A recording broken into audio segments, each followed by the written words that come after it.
Are you sure? How do you know? Really? Oh, that's pretty cool. Anywho, welcome to New Southern Heretics.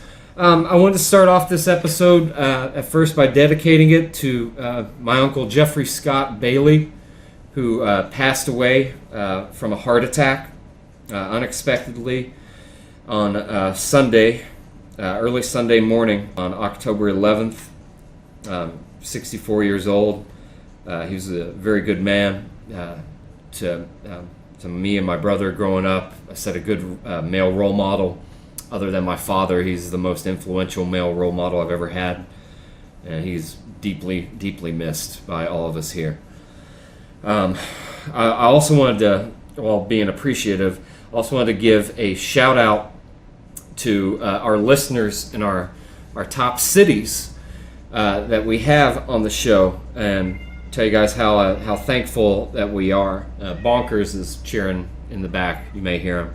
But our top cities as far as downloads on episodes, I'm not sure about stream data, but Valdosta, Georgia, Belleville, Illinois, Fairview Heights, Illinois, San Jose, California, Atlanta, Georgia, Lake Stevens, Washington, Columbus, Ohio, Forsyth, Georgia, Clayton, Missouri, Washington, Virginia, Columbus, Georgia, Birmingham, Alabama, Hickson, Tennessee, Islington, England, Clichy, France, Pensacola, Florida, Phoenix City, Alabama, Winter Park, Florida. Thank you guys so much for continuously tuning in and supporting the show. Please, share this podcast and any others with your social network, all your friends.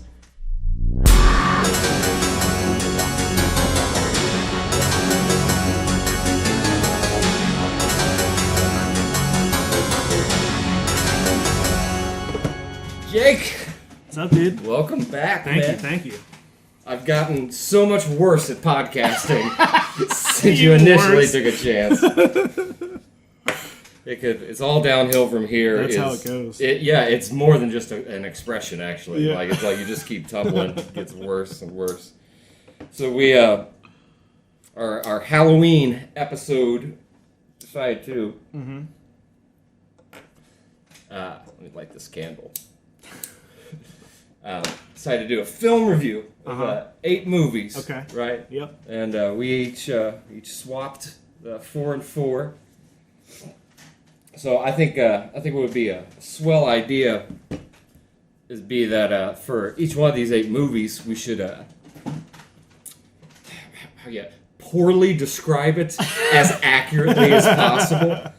So for those just tuning in, I can read off the whole list here, that I'm not trying to pull it out of thin air. So the movies we shall be reviewing today will be 8 phenomenal works of fiction. Maybe I think a couple of them are documentaries. I could be wrong, but we've got John Carpenter's The Thing, Tucker and Dale versus Evil, The Shining, A Quiet Place, The Exorcist, Hereditary, Cabin in the Woods, and Wes Craven's New Nightmare. Mm-hmm. Which with you being the guest, which of these films speaks to your heart? Dude, I rewatched Tucker and Dale this morning, so we should go for that one. Well, first. The best way I can bonkers. His podcast guest didn't show up today, so he's kind of bitter. I understand, but you're not going to sacrifice the show, sir. He's upset because he was doing a Halloween show as well. Tucker and Dale versus Evil is a great story about an asexual, same-sex couple that goes out to the woods and begins getting harassed by local extremists. I'm sure they're either MAGA or Antifa people. One or the other. But they find a way to sort of transcend their asexual, polyamorous man-man relationship and find love in the process of the horror. It's two guys who are in the wrong place at the wrong time. Right. Constantly. The genius of it, I find, though, is that it takes this simple premise of, like, the backwoods folk, like, terrorizing, like, the young kids having fun, and it's literally, these are just two dudes that just want to get away from the weekend, and with a group of college kids that have seen way too many horror films, and then believe that everything that is happening is in a horror film, so they decide that their friend has been kidnapped, and they have to go and kill the hillbillies. I like how my favorite thing that movie does is like in the first half of the movie, anytime you see the hillbillies, you see it from the kid's point of view, where it's like creepy and it's like, he's staring at me, and they're staring. But then when it cuts to them, they're just like, he's like, hey man, don't look at her like that. She's gonna be weirded out. He's like, just go talk to her. There's one, I think it's Alan Tudyk after he's been stung by all those bees. And his face is swollen. Good makeup effect on the face, by the way. Really phenomenal makeup effect. But he walks out and trying to get the college kids to like, hey, come get your friend. But his face is like swollen. He's all mumbled, just shouting, college kids! We got your friend!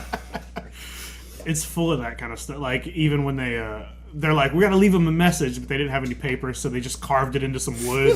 And it just says, we have your friend. All right. I think the scene that still gets me is the wood chipper. Because he's going, this college kid's got like, I think he's got like a knife or something to stab, maybe it's like a hoe or something. But he leaps out, and the shot of the camera is awesome because it follows him running like side scroller down the hill, and then he jumps out to tackle and kill Alan Tudyk, and instead he jumps right into the wood chipper. Yeah, just right into it. I think there's even a line where he's like, they say something like, these kids keep throwing themselves under the wood chipper. The whole movie is just like, it's part of the reason I put Cabin in the Woods on the list, because I feel like they're both the same kind of movie that plays around with a lot of like tropes, and it's just taking what you think is going to happen and kind of making it silly, and with in a way it pays homage to a lot of horror cliches, and addresses that like, this is a formula and this is what we chose to do with the formula, so it's got almost that, what you call it, a meta quality to it. For sure. Where it's not quite breaking the fourth wall, like say something like New Nightmare, like does. Right.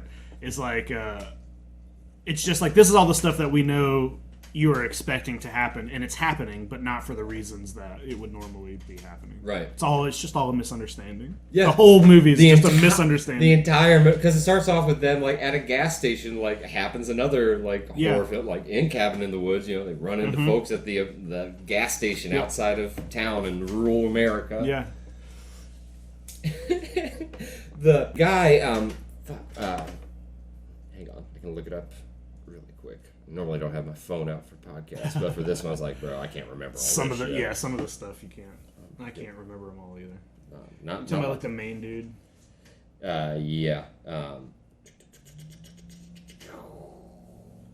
Tyler Labine. That man may have the best Southern accent of any actor I've ever encountered. Like, he's a Canadian dude, but like he fucking nails it. Like that normally, like, in Hollywood they'll always oversell the hillbilly, and even like Alan Tudyk's accent is like very like reserved. It's not like over the top, but that man's a phenomenal actor. Yeah, I don't think the movie would work with other. Like, those two guys are both really funny. And there's also moments where they both, like, whenever you're seeing it from the kid's perspective and they are supposed to be, like, they do a good job at both sides of that. So, I don't think that kind of movie works without some good actors in those roles. Well, they're so believable, you know what I mean? And, like, even, like, the college kids where they're all, like, none of them are, like, making sense because, I mean, fuck, I remember what it was like to be 22 years old. Like, I was fucking stupid. But, like, every, like, even, like, the, like, nuance of whenever Dale is playing a board game with the girl that they saved, that they thought that they had kidnapped, and just like some of the facial expressions that he'll make, like in regards to like showing like a bumbling, like a redneck or whatnot. It was really creative spin. Yeah, I thought so too. The whole reason I rewatched it this morning is just because I felt like that was the one that I hadn't seen in a little bit. You know, it's been the longest since I think I've had that one in my brain. So I've seen it a couple times. You know, it's one of those movies that you can just put it on. It's funny. Yeah, you know? It's got good replay value, and a lot of comedies, horror comedies aside, but they don't really offer that. You know, it's normally it's like you get it the first time, and it's like it's kind of like if a horror film only uses jump scares. Oh. You know what I mean? Yeah. Like it's still enjoyable. Like The Descent. Like I think The Descent is really well shot. It gives you that sense of claustrophobia whenever all the spellunkers, I guess that's what it is. Yeah, spelunkers, I think so. Cave dwellers. Divers, I don't know. I couldn't do that, man. But like it puts you there. But like all of the scares of like the monsters that are down in there, they're every time something scary is about to happen because it's always just like okay, drop all the sound. Yeah. Like all of that, and then it's like all right. And just count to 5, see where it lands. It's like seeing lightning, and then you count for the thunder. You could tell, that I had kind of I was like, oh, I'm gonna mention the jump scare thing at some point during this conversation. I didn't figure it would be right away, but like that's the thing with like a lot of the movies that we have on this list are kind of either made in a time where a lot of directors, writers, and people, just filmmakers in general, just didn't care what other people were thinking. Right. Or, I mean, some of them are newer films, but they're made by the same kind of people. You know, like if you look at any of the like wide release horror movies, and it's not even just horror movies, it's just movies in general. A lot of the movies that have like really big companies behind them are just like, they're made with an algorithm. Totally. And horror movies especially. And like absolutely. Those movies like The Conjuring and Paranormal Activity and Insidious and those are all the same movie made by the same handful of people that have nothing but jump scares. And jump scares are fine if there's a few in a movie and they're just there for fun. But jump scares are just... That is the body's natural reaction to something jumping out at you. It's not actually scary. Yeah, it's not fear. I mean, like, if a piano falls from the sky and lands next to me, or like a bug that I wasn't expecting lands on me, I'm going to probably scream like a bitch either which way.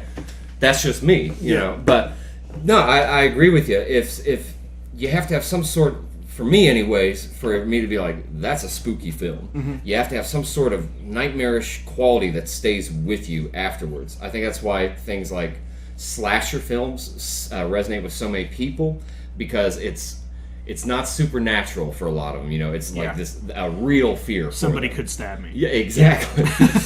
And he could be wearing some sort of mask of some sort, and maybe he is making a noise as he chases me down. That's real, but that doesn't stick with me. You know what I mean? Like, but stuff like that has more value than say like a jump scare does. Yeah. Like if that's all a movie has. So something like Insidious, Conjuring, who's that? James Wan, his sort of movie universe. Yeah, it's all the same dude. Yeah, in Insidious, I liked Insidious, but all the other movies I've seen from it, it's like, dude, I remember when Paranormal Activity came out and people freaked out about it. Is that like, James Wan as well? He didn't do that, but it's in the same sort of... I feel like it's very similar. It's definitely a style. It is like a Limp Biscuit to a Korn. Exactly. They're all the new metal of like... I just remember hating that movie in the theater and like just being like, what are you guys scared? Who's scared of this? What are you talking? Like there's Velociraptor footprints in the flower at some point. I'm like, how is that not funny to everybody? But Insidious and The Conjuring, like when those movies came out like I think only Conjuring, I got why people liked it. Dude, but those movies, I hate both of them. They came out like a year apart from each other. It's the same director. It's the same main actor. It's the same composer. It's the same editor. It's the same person playing the ghost in both movies. There is a shot in both of those movies of Patrick Wilson looking into the camera, not knowing that the ghost is behind him. Mm-hmm. They're identical. Yeah, they're like there's barely any difference to those, and like that's just lazy, man. The thing, what was the other movie? Sinister. I think that Ethan Hawke. Yeah, I saw that. It had like 2 scares in it, like of course, like right in the early beginning, where it's like, ooh, this could be good, and then it's just flaccid dick for the rest of it.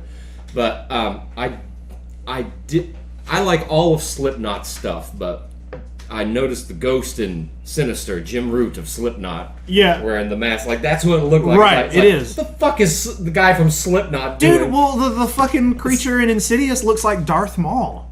Yeah. It's black and red. Yeah. I'm like, don't make it so similar. I think that, the red face stuff, I think that is some... I could totally be wrong here. I think it's an archetype that goes back to some... Daemon or something in mythology? I think it is, but it's like in a world where Star Wars is the most popular thing in the world, maybe don't make the thing that's supposed to be scary look like Darth Maul. You know what I mean? Change it up a little bit. You know which cliche, horror cliche, just absolutely just sort of like, really, fellas? Is that what you do? That's what we're doing? It's the pale, dark-haired girl wearing all white... chasing people, like everything from that's what they make fun of in Cabin in the Woods. It's a fucking little girl half the time. I really like the Evil Dead trilogy franchise. I'm not all the way. I don't think they're still doing the show. Maybe. It got canceled. It's 3. I think it's 3 seasons. Yeah, I think I've seen the first 2. I mean, same. I haven't finished that either. Yeah, it's enjoyable, but I mean, it's not like I'm like, oh my god. Yeah, it's not like the movies are, but that's fine. But the remake that they did, okay, now to its credit, the cinematography and the makeup in the Evil Dead, I think they just called it Evil Dead. It was just Evil Dead, yeah. Fantastic, like absolutely fantastic. But whenever they showed, like again, like this ghost girl or whatever with the dark hair and all the white, and it shows that's what's chasing them through the woods. The thing that made Evil Dead so cool about whenever Sam Raimi's shot of like POV of something just chasing something is you never see what's chasing. Yeah. So like that, like it's the woods, it's themselves. And that was the point of those original. That was the point in those original. It's the woods and the like. I don't think there is. I think when you're watching those original Evil Dead movies, there isn't a creature behind them. It is what you just said. You know, it's a feeling that there is something there. Yeah, the that woods they're running from. The woods are haunted with bad juju. Like, even like. Thing I like about, I know they're not on our list, whatever. It doesn't matter. Yeah, it doesn't matter. It's just gonna, whatever. We're in charge here. Yeah. But the Evil Dead 2, Evil Dead 1 is literally the first 20 minutes of Evil Dead 2. Like, they redo the whole movie. Yeah, a lot of people are confused about that because there was even... So, I mean, there's a clear... Evil Dead 1 ends with it hitting him. Yeah. And then it cuts to credits. And then the first 20 minutes of Evil Dead 2 are basically recapping part 1. And then he gets hit with the thing. Yeah. And when he gets hit with the thing, you're like, okay, this is the cut. This is now part 2. But there are a lot of people who are like, why would he go back to the cabin? And I'm like, he's not going back to the cabin. Yeah. There was an issue and they couldn't use... There was like an issue with the rights, even though it was their movie, and they couldn't use the footage to do like a recap. So they just refilmed it with less people because it's like we don't have time. You know what I mean? It's a recap of the first movie. It's a little different, but who cares? I think I don't know anything about entertainment law or anything, but I think what it was, because I think the only shots they could recap was, the one where it's POV and it's going through the window where he's like, they got my girlfriend. Yeah. Whatever her name, Sheila or something. But they reused that one, but there's other shots where it's like they couldn't reuse the same shots, I guess because of former studio owned rights. Yeah, to it's a it. weird. But then when they made part 3, they were able to use. They were part able 2. to use shots from part 2. You know what I mean? Like at the beginning of part 3, there's a recap, and he's like, "This thing got him," and it's all scenes from part 2. So Yeah. like, it's I don't know. It's all weird. Movie rights and all that shit. Like you make a movie for a studio, the studio, it's their movie now most of the time. Oh yeah, almost always. So all that shit's weird. I don't understand how that works, but I think what it may have been is that because I think Raimi, what do you call it, was involved with producing the first one as well. So I think there may have been something with certain footage he got by himself with his camera, Maybe, yeah. or something, Yeah. where he was, however they had it, where he was a contractor for the movie he was directing as well. right. And then it's like, well, I lease my Yeah. footage for this movie. And then when it came time to do the sequel, he still owned the rights to that footage to release it again. But again, so it's only a couple of shots from the first one. Yeah, it's so complicated. Yeah. But that brings me to a Cabin in the Woods, right? Which the poor synopsis of that is a reality television show, a la the Truman Show, Yeah. that takes place in the Evil Dead universe. Yeah, pretty much. Like it would kind of show you like well, why are the woods haunted? And Cabin in the Woods sort of like it's brilliantly written, and it's a long, slow climb. And there's parts like probably about 30 minutes in where you're like, is this going to just be like a cheesy like just these like the family of zombies, whatever they were called. Right? Yeah, I can't remember the Buckleys or something like that. But when I saw that movie in the theater, not knowing anything about it, and somebody told me like, hey, don't even watch the trailer. They were like, you just need to go see it. So I went and saw it, and like, yeah, the first half of that movie is like intercut with like the kids going to the cabin, then the two guys at the control board, and you kind of don't know. You're like, what is that? You see that they're influencing what's happening, but it takes a while for you to figure out why. But those two guys are so funny. Yeah, like those two actors, like both of those guys are very. One of them, I think his name is Bradley Whitmore. He's in like, he was the villain in. Billy Madison. Billy Madison. Billy Madison. He's the villain. That guy's so funny. Those two dudes like work so well together, and that movie is written just so everything about like the way they pick what's gonna kill them, and people are like making bets on it, and then you find out like they're doing it because there has to be a sacrifice.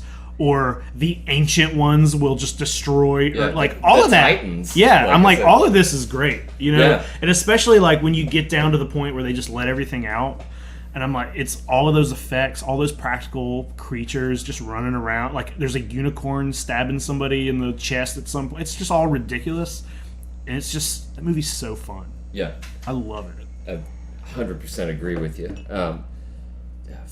Who are these guys? Bradley Whitford, Richard Jenkins? Is yes, this the other that's guy? it. That's Richard him, Jenkins, the guy from Step Brothers. He's the the dad.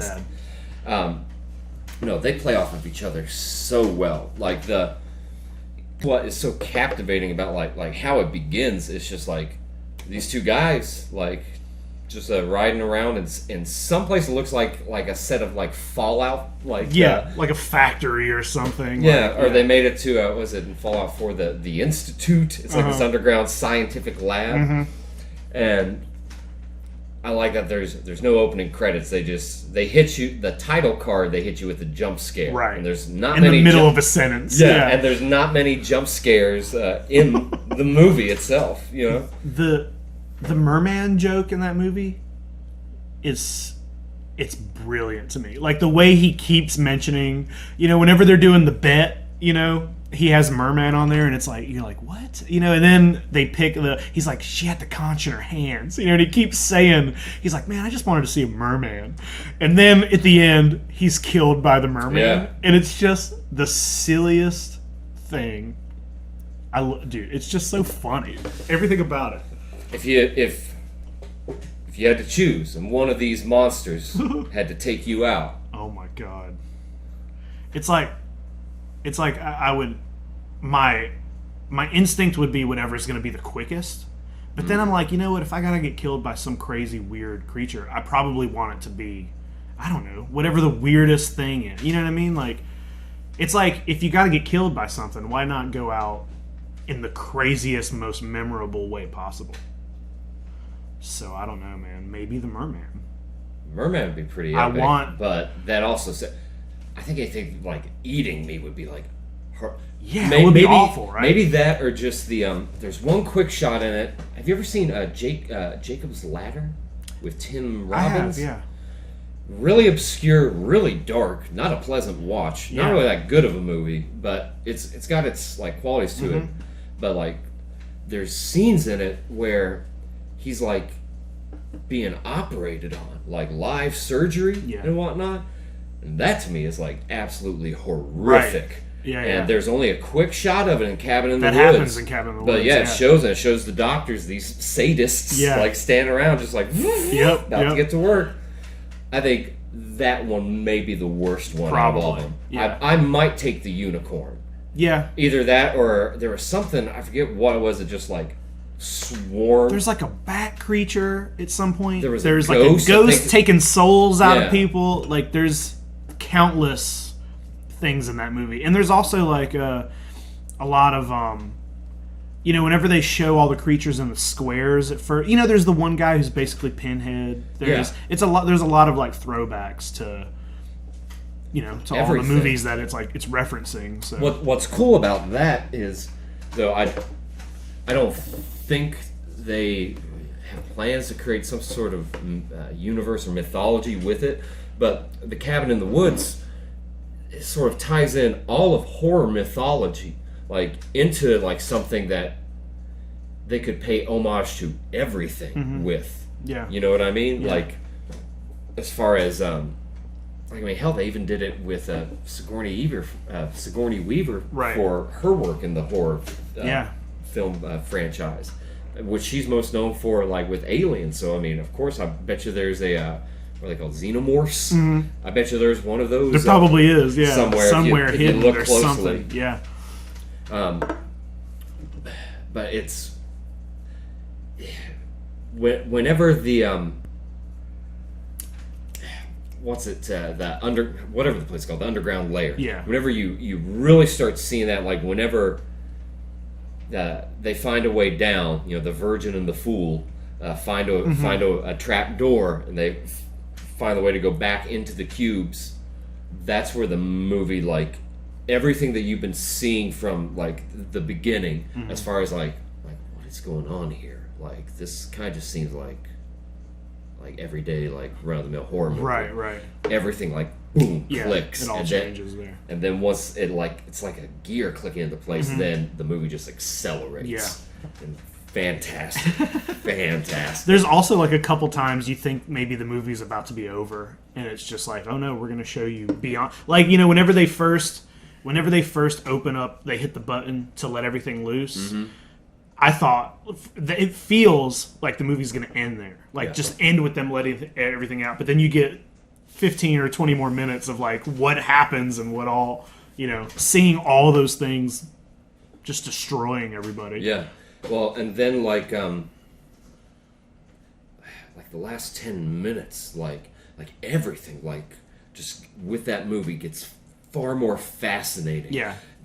Till you get to the very, very end. But like everything with Sigourney Weaver and a werewolf in the basement. There's a werewolf. Yep. Like just like thinking about that, of just like werewolf being aware.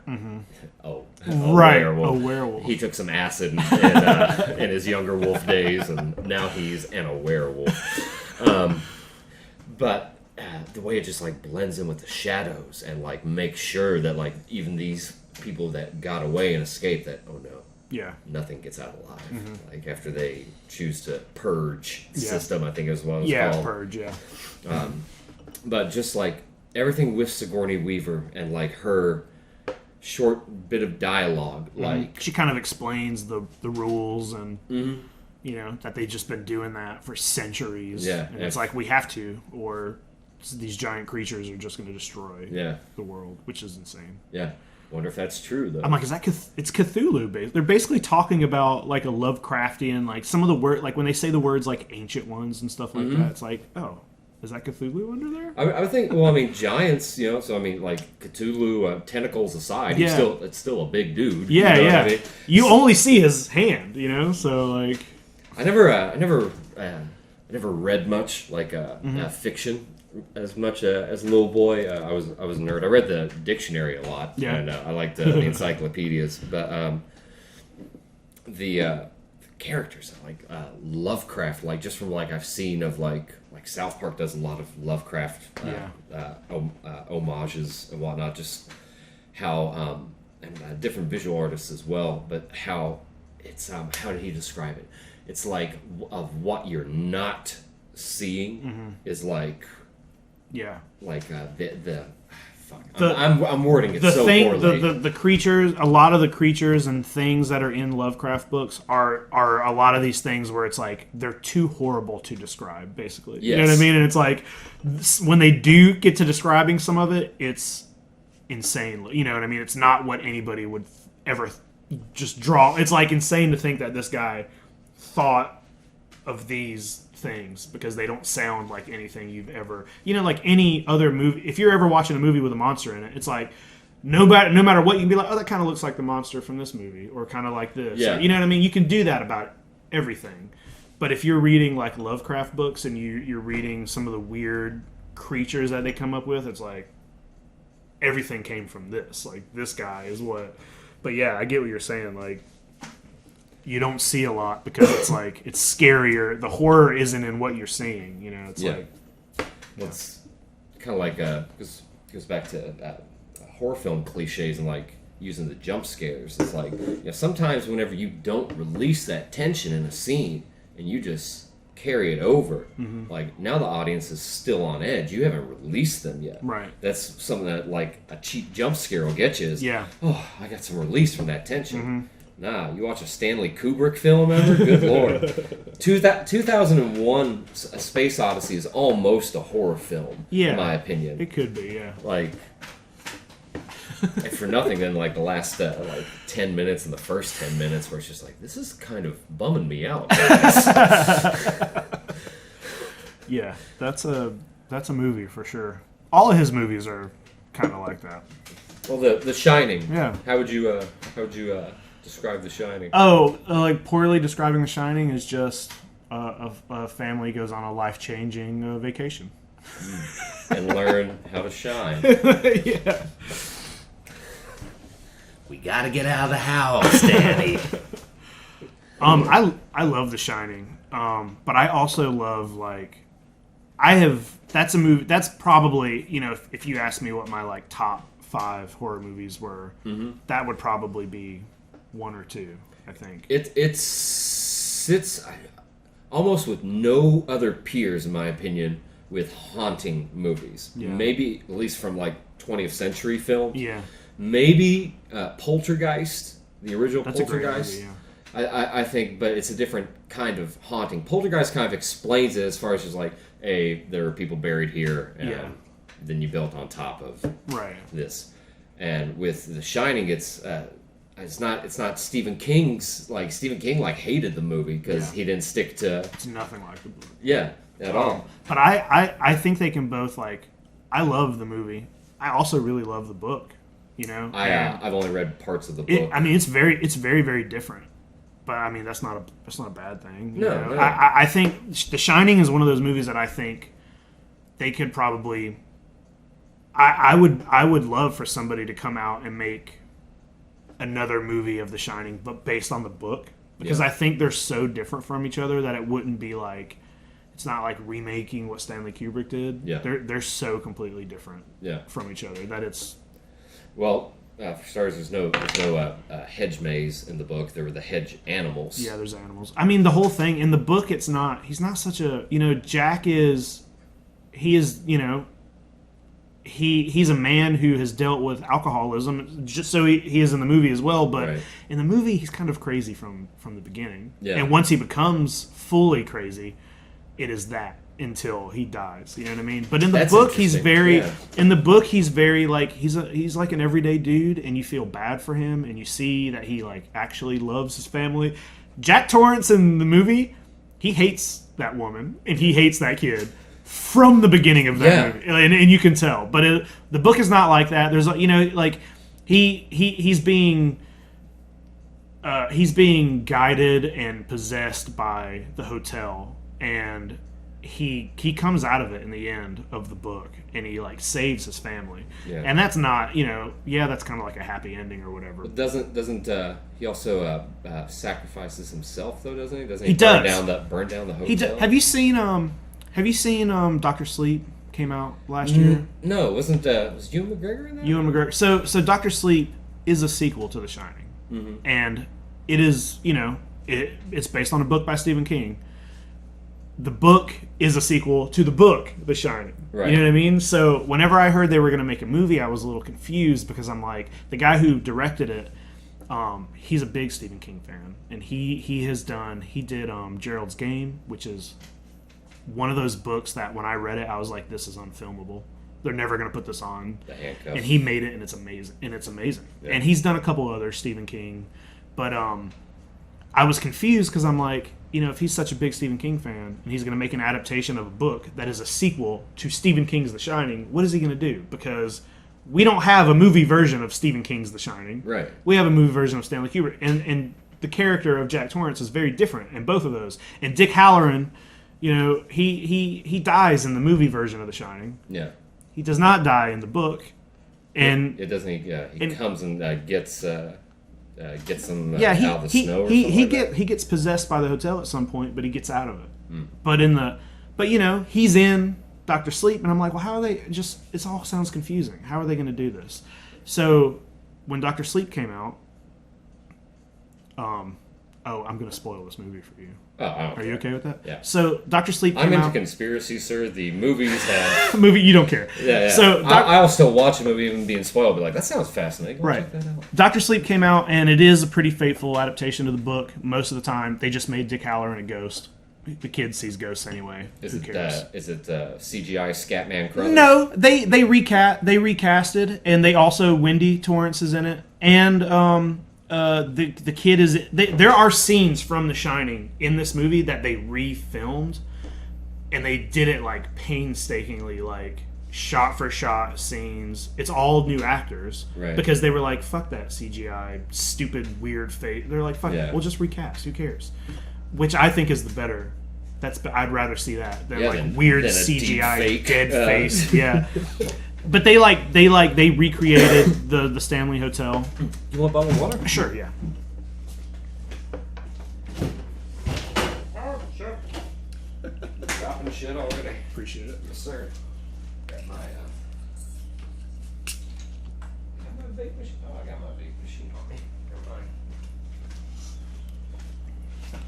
So they recreated the Stanley Hotel. They did the best they could to make all that stuff the same. But they in the book version of Dr. Sleep, Jack Torrance kind of comes back and he kind of helps save the day a little bit. Right. He's a ghost or whatever, but he kind of helps. He's a ghost pal. He's a ghost pal, but Ghost dad. He's a ghost dad, exactly. But Stanley Kubrick's Jack Torrance didn't go out in a good bad guy, so they kept him a bad guy. But they adapted. So they adapted the ending of Stephen King's The Shining book into Dr. Sleep, and Stephen King has said like this movie makes me not hate Stanley Kubrick's movie as much because this dude who made this movie cared so much about those books and those movies that he took the continuities from the book and the continuities from Stanley Kubrick's film. And anytime they cut back to stuff, you're seeing like Jack Torrance from Stanley Kubrick's movie. You know what I mean? It's right. like so, but he recreated the ending of Stephen King's book in his movie, and it kind of just like ties all three of these things together in a way that they weren't. That's pretty cool. And it feels really good. You know what I mean? Like, because it kind of like you're like good. Like you don't want to see Stephen King hate something like The Shining. That movie is amazing. No, plus like And Stephen King loves even the really bad Stephen King movie. You know what I mean? Man. He talks great about all of them except for The Shining. I'm like, The Shining's the best one. It's fantastic, dude. Like, it's... And don't get me wrong, there are other Stephen King films that are... whether they're cheesy, bad, Yeah. like Creepshow. I still love it. Creepshow's great. Yeah, it's fantastic. Seeing Leslie Nielsen as a bad guy, man. Like, and as a serious actor too. Yeah. Like it's like that dude can fucking act. That man. dude, Leslie Nielsen was a serious actor That's- before he did Airplane He and did a Naked comedy, and they were like, "Oh, you're good at this." But he was like back when he was doing early films. Mm-hmm. He was a serious actor. Yeah, that's why I heard it's that his deadpan where he was just sort of like I don't see what's so funny about it. Yeah. Oh, Leslie. But and some what's the guy's name? He did Green Mile. The guy Darabont? Frank Darabont. Frank Darabont is another man who I think understands Stephen King better than because he did The Green Mile, he did Shawshank, he did The Mist.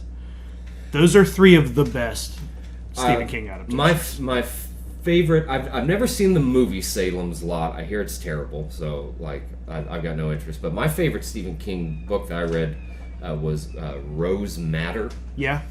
Is this woman that she flees an abusive husband and she goes into a painting and like finds this like temple in the middle. It's a painting of like a field. Yeah. She walks into it and there's this temple, and in it there's a minotaur and like this maze, and there's like I think it's a baby or something is in the middle Right. that she has to get out of the labyrinth. Dude's, And he's weird. Yeah, He's a weirdo. and this guy who her husband follows her and somehow knows. He sees something like wind blowing in the painting or something and knows to go into the painting. He goes into the painting, follows her into this labyrinth, and becomes a minotaur. Okay. Like it's like a mask. I believe, if I could be wrong, but I believe he finds a mask somewhere in the labyrinth itself, and then puts it on and becomes this minotaur and follows her back out into the real world. That's to crazy. try and I chase her haven't down. read that one. It's probably late 90s, early 2000s, Yeah. somewhere in there. Yeah. I just finished. What I like to do is if I hadn't seen the movie, I like to read the book and then just watch the movie after to see what it's like. And I just finished The Dead Zone. Have you seen that? The Christopher Walken? Christopher Walken? Yeah. Not too bad. Not too bad. Yeah, I like the book a lot. The movie kind of skims on some things, but that's always It's gonna also happen. in that time span of movies where, where's that, like late 70s, early 80s, like I guess 75 to 85, somewhere Yeah. there, where a lot of movies, like the sound effects and like the sound design all sound the same. Yeah. Because they had a shared library that they all use, Right. like the famous Wilhelm screen. Yeah. Right. So within it, and anybody can purchase this. It's like something like 10,000 classic Hollywood sound effects. Well, I guess this was like right when that was like the hot new thing, because you could get like a bunch of sound, but everybody was using it. So like, like how everybody thought they were John Carpenter and composing music for horror films. Was like, oh, okay, I'll use synths too. Yeah. It's like, oh, bro, they'll just hit like one note and hold it down. Good lord, dude. But Stanley Kubrick's The Shining, though, man. There's something about it, 'cause as you had mentioned, like in the movie, Jack Torrance is from the get-go. He's a troubled man. Yeah. You know what I mean? And not just troubled because of his alcoholism, but troubled with his family. He's got a wife and son that are trying to admire him and still like love him. And what she says is, oh well, he kind of grabbed him one night and tripped over his toys. It's like, yeesh, yeesh, Jack. But you even see. You see, Jack Nicholson's an incredible actor, but you see him as Jack Torrance acting for the folks at the Overlook and the the whatever the first place he goes to whenever they offer him the job or whatnot. But you see him just sort of like putting on this big fake smile. It's like, well, I'll just love that. It won't be a problem. No, not at all. Where you can tell he has put it in his mind that like this decision to go to the Overlook is what is going to elevate him and like give him purpose, give him time to write his masterpiece or whatever, and he'll have enough space to put between him and his wife and his son to where he won't have the urge to have violent outbursts, right? As opposed to their small apartment that they all share. Yeah. So in a way, because as they say, like, you've always been the caretaker here, right? So Jack Torrance is, in Stanley Kubrick's world, this troubled man that somehow is alive again after he's already died before, and like from the Overlook, and now has found his way back, and it's called him to come back. Like brought him back there. Yeah. It's also weird, like when you're watching.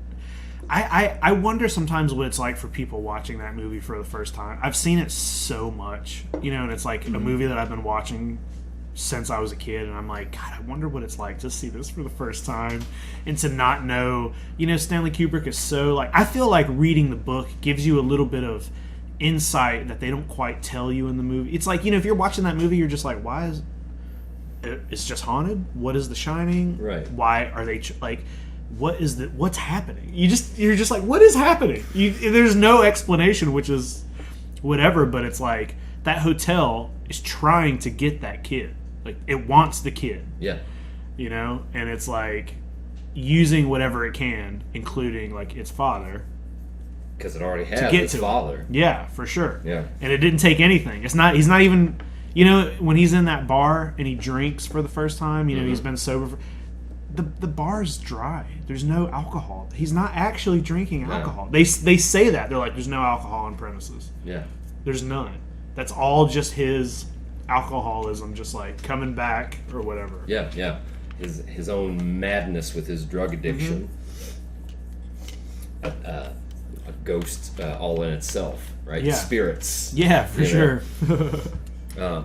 But yeah, the imagery within The Shining, though, man, like everything from like just the elevators with blood, the two girls at the end of the hall, the over the shoulder shots following Danny as he pedals around, and he'll go around corners, and you never expect, like, unless you've been what to expect, but like you said, if you've never seen the movie, and you're just following going around those corners, and then there's those two girls again, where it's just like they also built the set purposefully to be impossible. Like, I don't know if you've ever heard that, but the set is so whenever Jack goes and sees Allman at the very beginning, he's having the interview. That's in that guy's office in the hotel. And they walk him there. And they walk around corners, and they walk to where it would be impossible. He gets into the room, and then there's a window to the outside in the room. And they're like, but if you were following how he was walking, there's no possible way that they could be somewhere in the hotel where there's an outside. They're in the middle of the hotel. But somehow, and Stanley Kubrick has said, before he passed away, but like he purposefully made everything confusing. Like, whenever Danny's doing all those little, like, if you next time you watch it, pay attention to all that stuff. It's impossible. The corners and it's like it's a hotel that's the setup of the hotel doesn't make any sense. Right. No, it's interesting you bring that up. There, the room where Jack writes in, right? Like, there's another shot in particular where it kind of looks like it shows that staircase, but like it's not that staircase. Yeah. And then it'll show, hey buddy, it'll show there's another shot where it is that staircase, but it does not look like that staircase. You know what I mean? Yeah. No, you can't get up there. I'm sorry, sir. But no, that's really interesting. As far as like him going around the corners. Yeah, and the whole movie's a set. It's not a real place at all. Like, the outside is real, but anytime they're inside the hotel, that's a built set. And he purposefully built it confusing to kind of like subconsciously fuck with you. even their apartment, right? As soon as you walk in, it's just a normal hotel room. Where you walk in and it's got stairs going up. Yeah. You know what I mean? Right. Like the other scene where Wendy is walking up the stairs trying to find Danny, and she comes across that guy getting a blowjob from a furry, which that's just a fucking bizarre. Like the way it just, like he just sort of like looks up, like that's Dog Boy. That's a character in the book. That Dog guy's Boy? It's Dog Boy. That's what they call him. It's a character. The whole thing about that is like, you know, there's one scene where, well, when she's walking around, she walks into a room and there's like a party happening, but everybody looks dead. It's basically like the ghosts of all the people who have been there are having like a party, and you know, it's like a mask party. So it's just a dude who's got like, he's dressed like a dog, but they're dressed like a dog because it was like a party that they were having. So everybody's dressed like something weird, but it's none of that is explained in the movie. You just see him in a dog suit giving a blowjob. You read the book, it's like a group of people. Like, that is a person who had his own thing happen at the Stanley Hotel. Like, you get something you get in the book that you don't get in the movie is Jack finds like a scrapbook in the hotel that the hotel kind of leaves for him to find, and it is like nothing but all the bad things that have ever happened there. And it talks about, you know, the man who built the Stanley Hotel and how bad he was, and all these just circumstances and all these deaths that have happened. So he knows all this stuff, and reading that stuff is part of like what lets them into him. You know what I mean? But when you're reading that stuff in the book, it gives you like little backstories for shots you see in the movie that are 10 seconds long. right. You know, and it's weird. It's like seeing the movie on a completely different level. I could probably understand then why Stephen King would have been upset if he found out somebody was making a movie about one of his favorite books, you know? Yeah. And then they're just sort of like, all right, well, this is how I want your story to You be. ruined Dog Boy! Took all the Dog Boy stuff out of the book. Oh, fuck. Well, a Quiet Place. Yes. Was next on our list. Which, for those who don't know, Quiet Place is a spin-off of about Jim and Pam Halpert after they leave Scranton with their children in a post-apocalyptic world. Right. And they do not like small talk.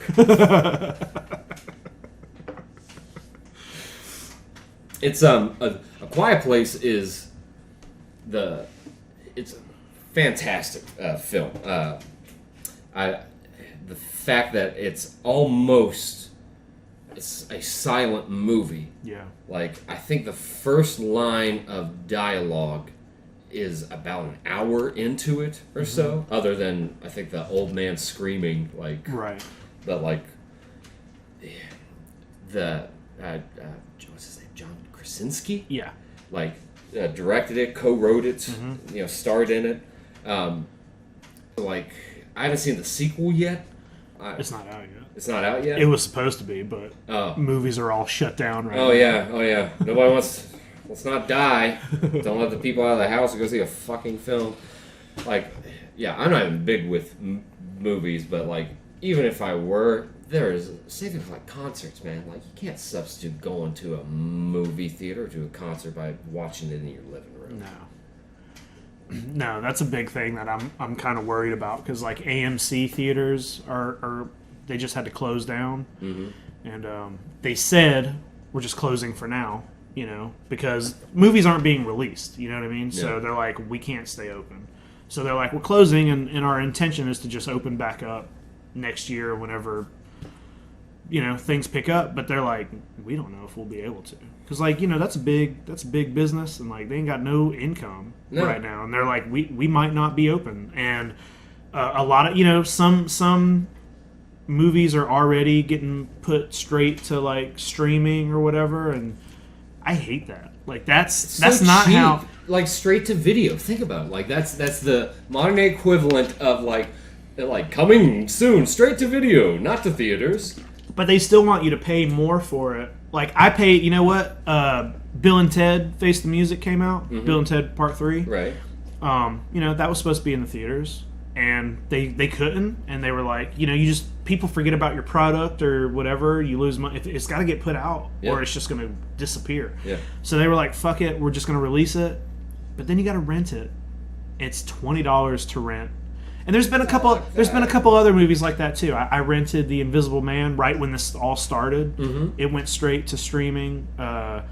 There's been a couple movies, but it's $20, and I'm like, hey, you know what? Like, that's great if you got 3 people living in your house or something. But if it's one person, that's more than it would cost me to go to the movie theater. Yeah. I don't want to watch a movie on my shitty TV at home. I want to watch a movie for the first time on the biggest screen possible. I want it to be it's a whole experience. Yeah, like the I feel surround sound, like the subwoofers where you can feel your body shake. Movies like real movies are made.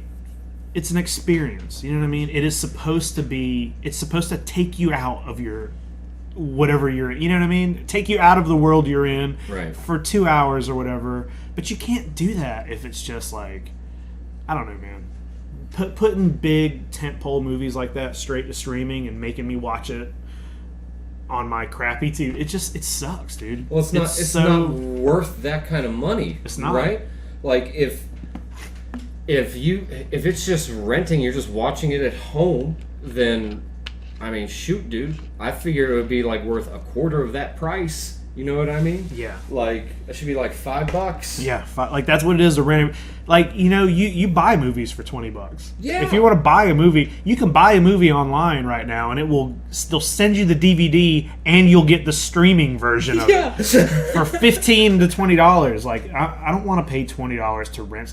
I bought Bill and Ted because I was like, I'm not going to not watch Bill and Ted. I want to see Bill and Ted. Right. I want to see how bad this is. I got to see it. And it was like $20 to rent. It was like $23 to just own. So I'm like, I'm just gonna buy it, I guess. Whatever. It's a pain in the butt, dude. It sucks. And there's a lot of movies that are, suffering from it right now. A lot of movies have been pushed very far. They basically said, like some of those. I don't really give a shit about what the Marvel movies have to do because like they're gonna make their money no matter like that's Disney to me money, that is a different level than something like A Quiet Place. Oh yeah, But those movies, but everything, but everything is basically pushed forward. So and it's like it's super weird. Like there was supposed to be another Ghostbusters movie. There's supposed to be another Godzilla movie, and they got pushed back so far that like all the toys and the merchandise are kind of all rolling out, but it's like. It's going to mess with everything because that stuff is all supposed to coincide with when the movie comes out, so people don't forget about it. But all these contracts are in place, so that shit is already... there's toys for a Godzilla movie that came out a couple months ago, and that movie's not going to be out maybe for another year. It's just going to, like, nobody... It's like, everything's shut down. What can you do? Yeah. I don't know. It's all weird.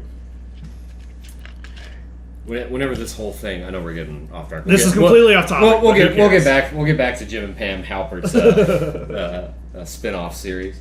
But man, this whole year, like whenever shit went sideways, and then like everything was just like shut her down, and immediately I'm cynical and skeptical about that kind of stuff because it's like, why are we giving this much control to whoever, bigger corporations, government, whoever's like mandating it? But like all these like local like businesses, like local theaters, and even like local food service places like restaurants and whatnot, like their failure, suffering right now it could be avoided. You know what I mean? Mm-hmm. And I don't like it. I don't think it's American. I don't think it's very fair to be able to say that certain businesses can be open, other ones cannot. And like you said, like something like Marvel, like Hollywood, Disney, like top tier, like the big six companies, they can just decide just like, all right, we'll just cancel 2020. Yeah, it's not going to hurt them. No, it's not. And that's basically what they've done. Like, I definitely, like, not to get into all the, I know you're deeply quarantine shit or whatever. I know but you're it's deep like, into politics and conspiracies. I definitely don't like. I don't know, man. It's just I think we're at the point. Whether you thought the quarantine was good or bad, we're past that at this point. And if we're at a point where, schools can be open, why can't a movie theater? I don't understand why the movie theaters aren't. Yeah. I just don't get what's keeping everything. I think it's all just honestly. I think everything that's tied with how they've handled the crisis, not necessarily the crisis itself, but just as far as how they've handled it, how it's been handled. I think it's all political, dude. I think it probably is, but it's probably also like. I think it's really easy to sit back and be like, hey, you know what? If we all would have quarantined at the very beginning, we could have taken control of it. And maybe that's true, but also, like, it's impossible. Like, we're a giant nation of people, and I guess, like... I think most of us... It's hard to... I think we've already gotten it, man. I think if we've already not gotten it, then I think that we're all going to get it. Yeah. And I think it's something somewhere but that has symptoms of a common cold, or excuse me, as far as how the virus acts, is like a common cold that has like flu-like symptoms, that if you have some other comorbidity, it can really fuck you up. Yeah. However, we can't live our lives in fear. We can't just run livelihoods into destitution and kill industries and kill small businesses, like, for the illusion of safety. Right. And I think that is kind of where we've gotten to now. So even if it's not political, even with that, there are people that are trying to capitalize on this crisis any way they can. Like, there was some stuff going on with the second stimulus before the president, Trump, said that we're just going to do it after the election. Too much shit going on. Mm-hmm. So one of the things that was in there was they wanted Nancy Pelosi and her crew wanted to get rid of voter ID, to get rid of signature verification across the country, and to have universal mail-in ballots. Like, not where you request it, just like everybody just gets sent a ballot, and that those demands had to be met in order for us citizens to be able to get our second stimulus going on. So while Trump is a douchebag, and I am not a fan of the right-wing religious sect, as far as how I don't look at the Middle East, it's not really doing too well. You know what I mean? But this was the big impediment. Was going on was that they were trying to do stuff that was relevant to the election, and even the White House said, like, what the hell does removing signature verification from votes and outlawing voter IDs, even in states where they voted to have a voter ID and make it illegal, what does that have to do with coronavirus relief? It has nothing to do with it. Yeah, and like these folks that have been in power, I don't give a shit what political party they're affiliated with, but if you've been in power for like more than 2 decades and sitting up here, like we're saying, like these folks have nothing to worry about by canceling a whole year. Right. Just being like okay, well, I'm not going to make as much money this year, but how can I plan to make money for next year? Yeah. They've already got money to invest, stowed away. Not a fan of it. Not a fan of it at all, man. I think that those at least here in Georgia. I mean, how long were you guys shut down at the shop for? I think right at a month, maybe a little less than a month. So it wasn't pretty much bad. for just like the first hard lockdown. Yeah, we were. Whenever they started, we were among the first kind of business that was allowed to be open again. Just I guess because of the bloodborne pathogens that could happen within a body mod shop. I'm honestly not sure where the thinking was with, like, I feel like if something is happening where something is like, jumping from person to person, you would maybe want to open the places like a tattoo shop last. But also, I needed to work, so It's like, I wasn't complaining too hard about it, but it didn't seem like it seemed a little early for me to be like, oh, we're gonna go ahead and open tattoo shops. Right. Okay, all right. Well, I know a couple of shops had some scares. I think there was only like 1 or 2 in this area. Yeah. But everybody turned out fine. But it's I think also with like tattoo shops, you talk about like such scrutiny that those, like, a tattoo shop has to be so sterile. Yeah. Like all the time. It's like a doctor's office. Yeah. So I guess that's why, like, they thought, like, if anybody's going to be clean enough, it's going to be us, I guess. Yeah. They did, like, our health department came in and they gave us a new set of guidelines that we needed to be following. Right. They didn't say permanently, but they were like, hey, while this is happening, here's a set of guidelines we need you guys to stick to. But we already do all these. Right. It was like, we already do all this stuff. The only thing that we're having to do right now that we don't normally do is we got to wear a mask. Right. Tattoo shops got to wear. We're the only tattoo shop actually wearing the masks, but the health department is requiring us to do that, so we're going to do that for now. I mean, me being conspiratorial and whatnot, I don't wear one. But if I'm going to get my groceries, I don't want any flack from anybody. I just want my spinach. I want to go in there and get my food, and like so, it's most of the stuff I think is a placebo, dude. Like the cloth masks, like they're not. Nobody's wearing like N95s like all the time. Yeah, like that's something I've noticed too, and I will wear my mask if I go out or whatever. Mm-hmm. But like I have seen plenty of people where I'm like, that's just a t-shirt cut up, or that's just like a mask you bought on eBay that doesn't have a filter in it. It's just a piece of cloth. A piece of cloth covering your mouth does not equal a mask. No. Especially the kind of mask that they're saying you should be wearing. Like we order them, so we get them in boxes, and we'll put, if someone needs one, we'll put them out. But also, those masks are also only supposed to be worn like one time and then thrown away. And like those kind of masks aren't. You're not supposed to wear those like a week. Right. You know what I mean? It's like people are just wearing the same mask over and over. Or I don't like. I'm wearing it, right. But I don't think. I think 50% of the people are doing it improperly. I'll be frank with you, dear sir. The only reason I wear mine is legitimately if the business requires me to go in. Yeah. And suffice it to say, it has only been like corporate stores. So like the grocery store, or like Dollar General, because they're all over the place. But other than that, any local business I've been in, nobody says anything. Yeah, I've noticed that like the Walmarts and Targets and everything require you to have one when you walk in. Yeah. But they're not.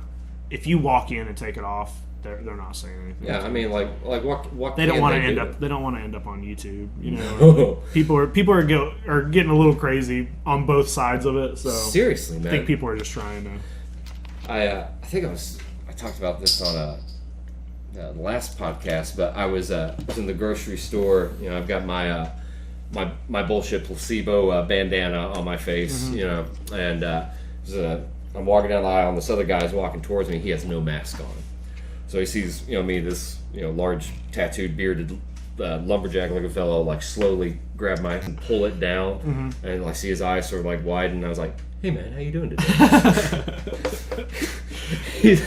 he was taken aback. I guess he was expecting me to be like, "Yo, where's your fucking mask, bro?" Yeah. But no, he just looked back. He's like, all right, how are you?" But. Anyway, back to Jim and Pam. A quiet place. A quiet place.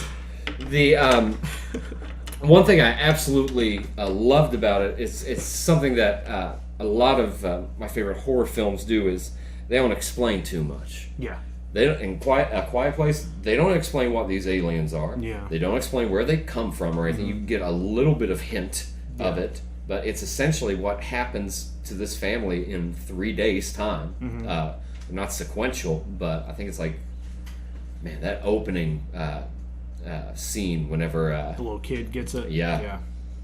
I anytime I see a movie, this is gonna sound heartless, but anytime I see a movie where they kill the little kid, I'm into that, because that shows me that that's not a filmmaker who is like, so many movies today are follow this like unwritten set of rules, and like not killing the kid is one of them. Right. And I'm like, hey, you know what? Like, kids would die in this situation. Well, I mean, you figure, show it. Let's see it. I totally agree with you. If nothing else, you should figure some of these Hollywood freaks have been killing enough kids on Epstein Island that they should be okay with it. What's one more kid? What's I'm just like, kid? you know, a horror movie is supposed to be horrifying. Oh, and man. like, what's more horrifying than like a child being killed? Like, You're right. Can you imagine though, the audition that you have to go through? It's just like, I mean, the kid was great, but I mean, now he's dead. Bring in the next audition. No, it's so terrible. But what was it? Exorcist: The Beginning. oh boy.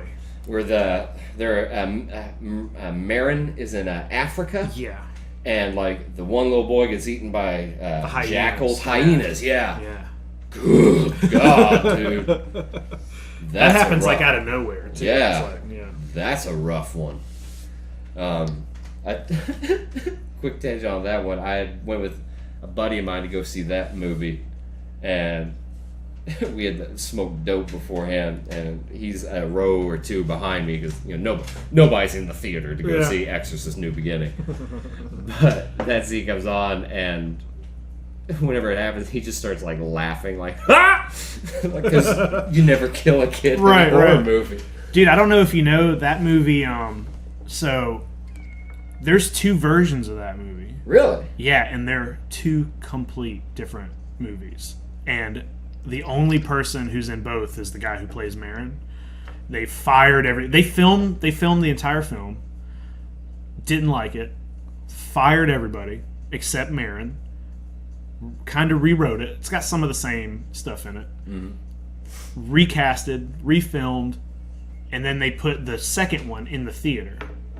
But whenever it came out on DVD, they released the other one too. The other one's better. Really? Yeah.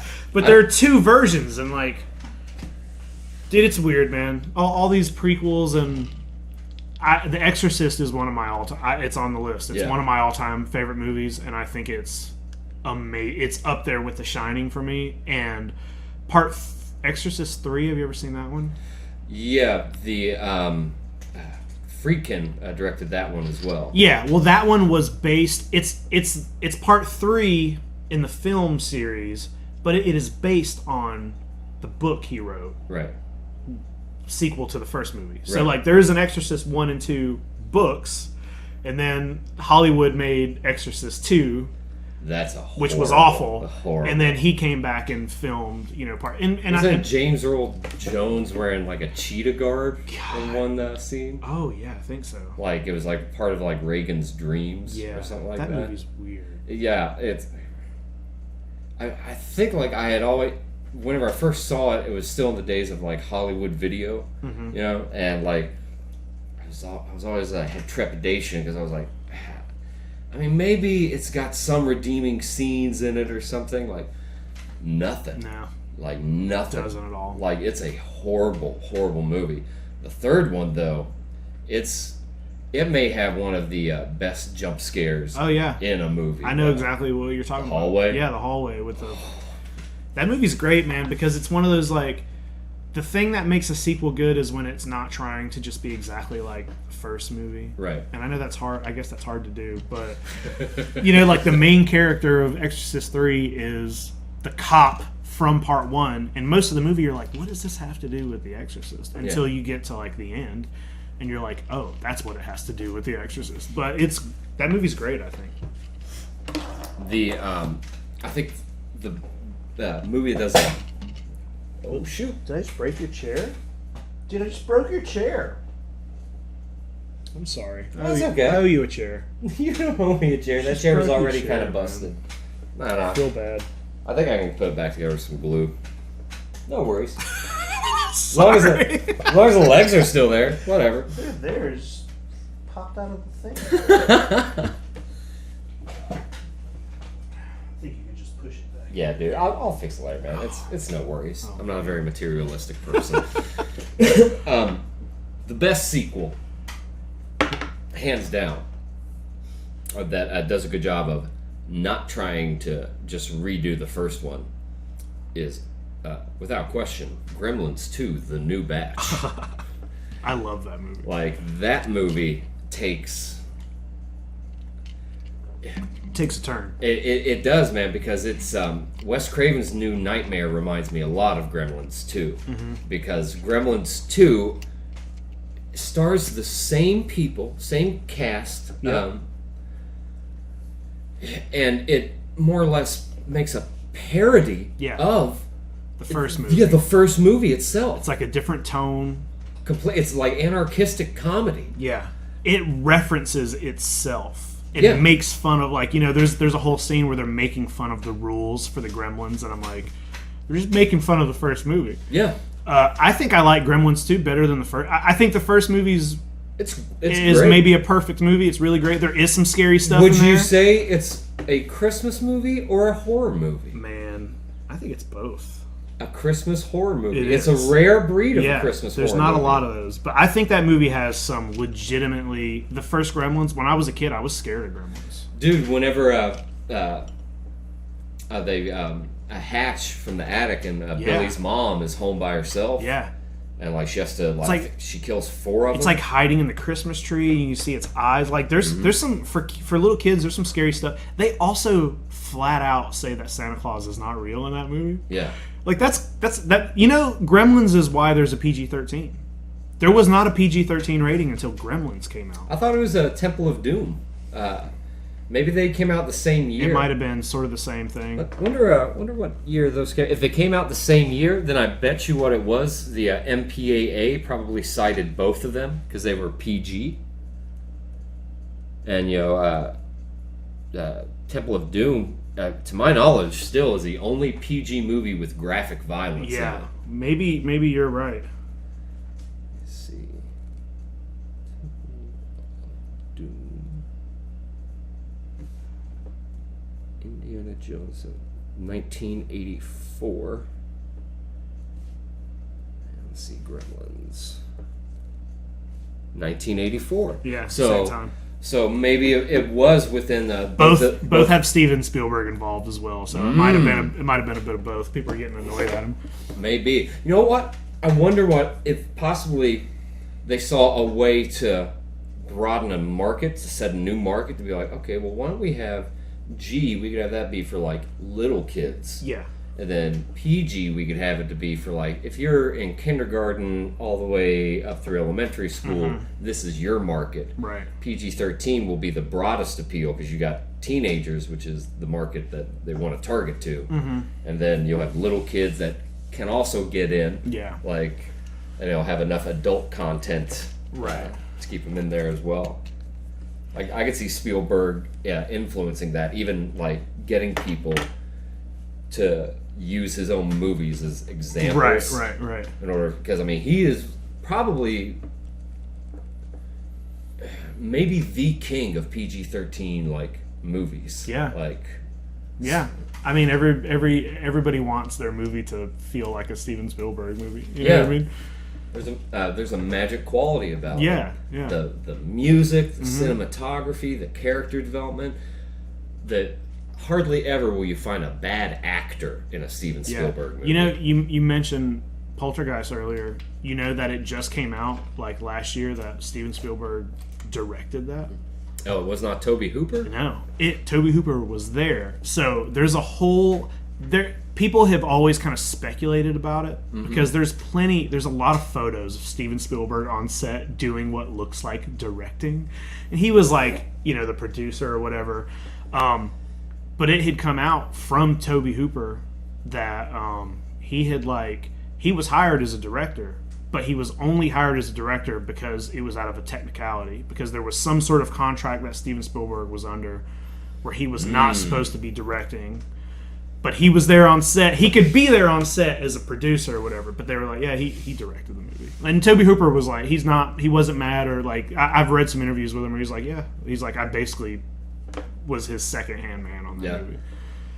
That movie's got some, that franchise has some interesting sequels with it. The Poltergeist series. The second one, I mean, granted, the first one's still the best one, and I have not seen the remake that they did. I hear they send a drone in through the closet to get Carol Ann. It's not good. I haven't watched the remake for The Thing either, and don't plan on it either. Well, that's a prequel. It's a prequel to. It's awful, but it is. It is supposed to be in continuity with John Carpenter's thing, but it's bad. You could tell watching that movie that it was originally supposed to be a remake, and they decided kind of at the last minute to make it a prequel. But it's like the sequence of events are exactly what happens in the thing. It's like it's clear this was a remake at some point. It's not good at all. The second Poltergeist, the character Kane, the preacher man, like that's a good character. Scary. Yeah, man. Yeah, that's a good character. And in the third one, where he starts like moving through mirrors and glass, like that's some creepy ass shit, dude. Yeah. Like I like that as well. There's some creative shots in the third Poltergeist. Yeah. Not a good movie, but there's like one scene where it's one of the guys that's in the movie. All of a sudden, he like jumps up out of the floor, like they're in like a parking garage. It's a puddle.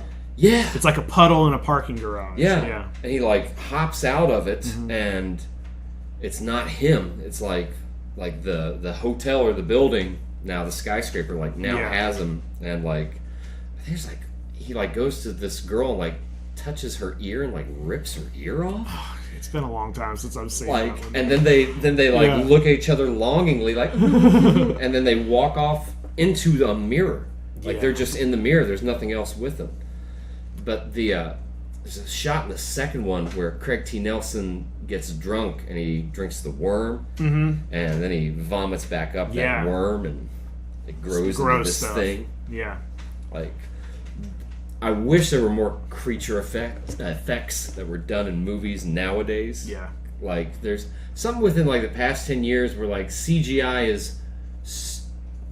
It's not catching up to, like, what creature effects, like, could do. Yeah. You know what I mean? CGI is cheaper, and that's why they go with that. Yeah.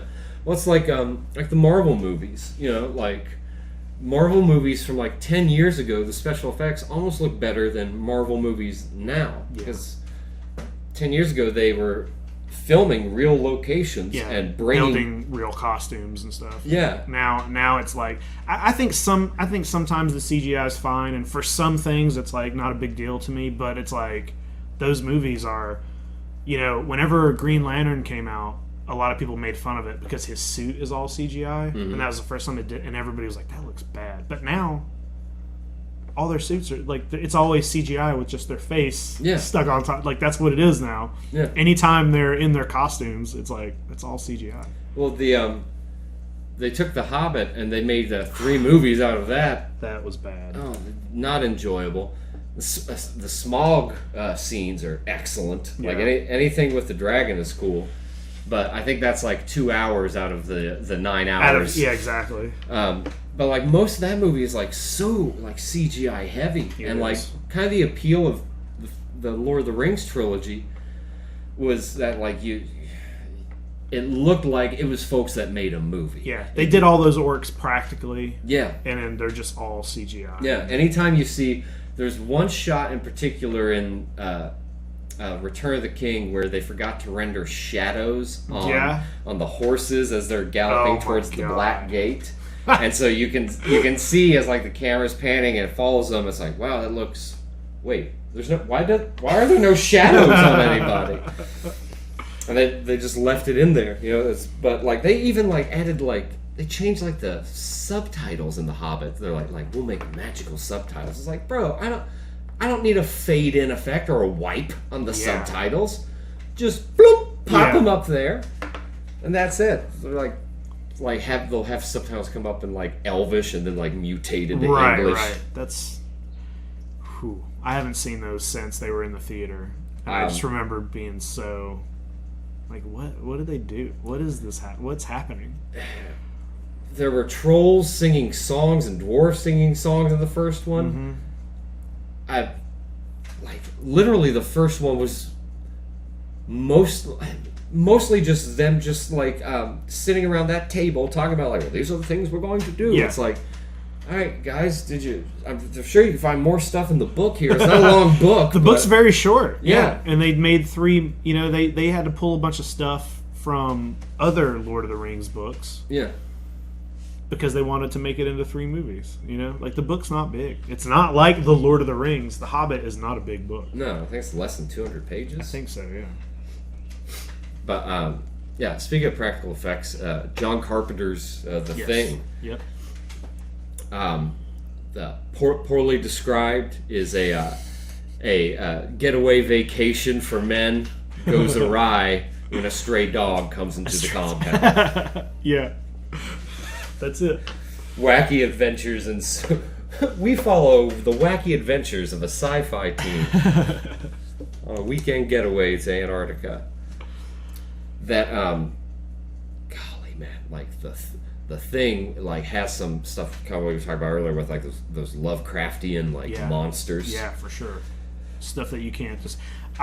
When I was a kid, I remember one time I walked into the living room. I was supposed to be in bed, and I walked into the living room, and I was behind, like, my mom was watching a movie, and I was behind the couch. She didn't know I was there. She was watching The Thing. I didn't know what it was at the time, but it was at. I look at the screen, and the first thing I'm seeing is the scene where all the dogs are being killed and turned in, when it's like acclimating all the other dogs.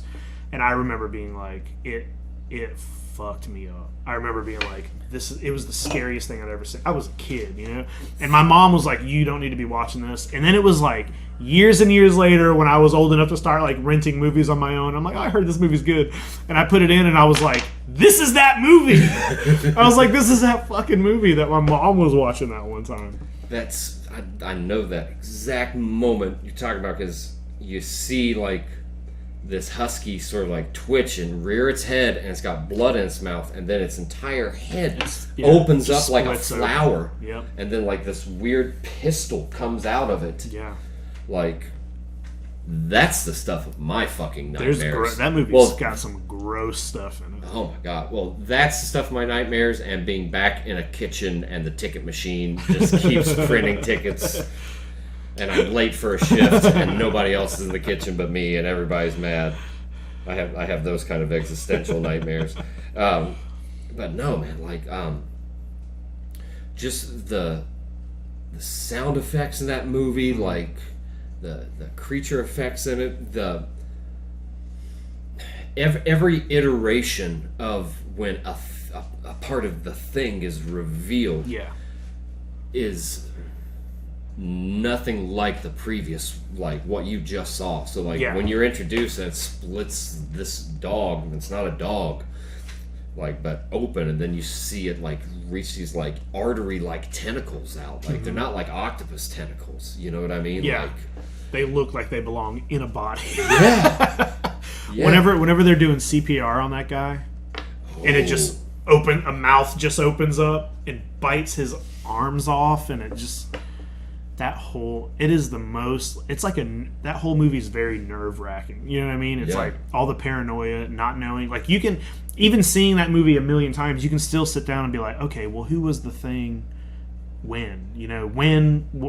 When was this person an alien? When did they get, you know what I mean? Like that movie is very effective. Yeah, because all you know is that it shows you the dog, which to the audience, you know that something is amiss with this dog, and you see it go into someone's room, and you see someone. You just see a shadow. Yeah, you see. You don't even see what's happening. Just that whoever's in that room is aware the dog is there. Yeah. The dog is like assumedly going into the room, to assimilate that person.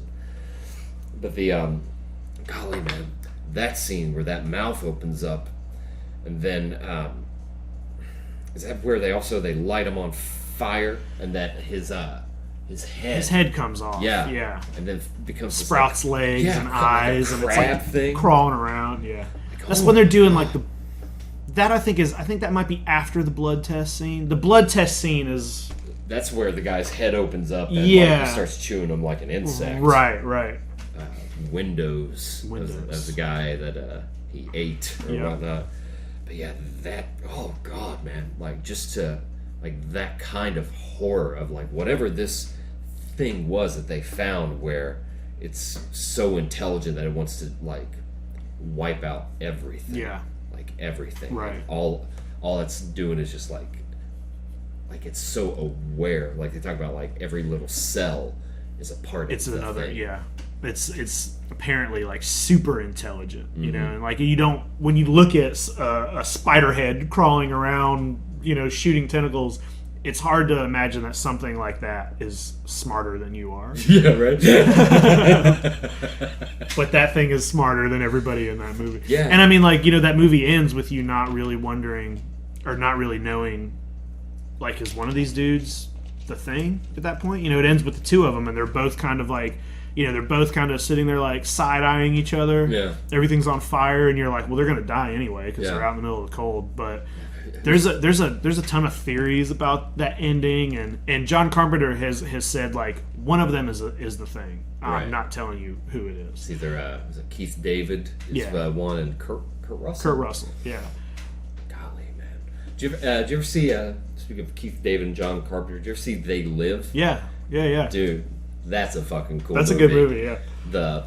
The fight scene between Keith. It's like 10 David. minutes long. Yeah, he and Roddy Piper. It just doesn't end. It just doesn't end. Like after you think they're just like, all right, they're done. Like South Park, whenever they did the cripple fight episode, that fight is a shot for shot of the fight from They Live. Yeah. Even like it goes on forever. Even like the dialogue, like because Timmy's like, you know, he says Timmy, and then Timmy looks back and he's like, not this year.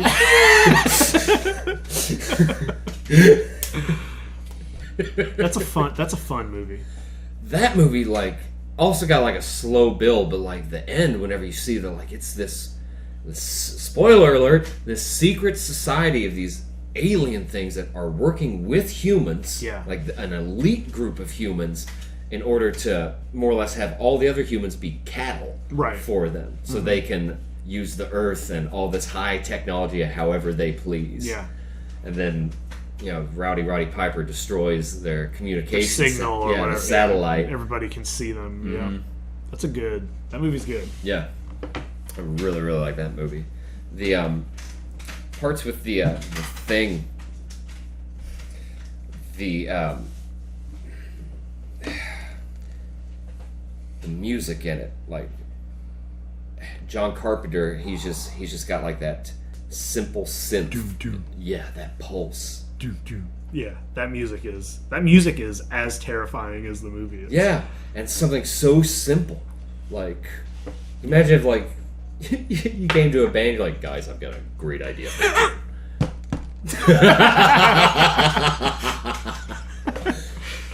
All right, cool. What comes after that? No. That's it. That's all we do. We do this for 10 minutes. Paul, I want you to just sort of slowly just drone in a G note at about the 4-minute marker. And then just hold that for about 3 minutes and slowly bow it back out again. All of John Carpenter's music is really good. Yeah, I mean, and he's doing it himself. Yeah, you think know, about how iconic the Halloween music is. Did you've seen The Hateful Eight, right? Yes. So, you know, that's another movie. Quentin Tarantino has said like this is like my version of The Thing, because it is Kurt Russell. Right.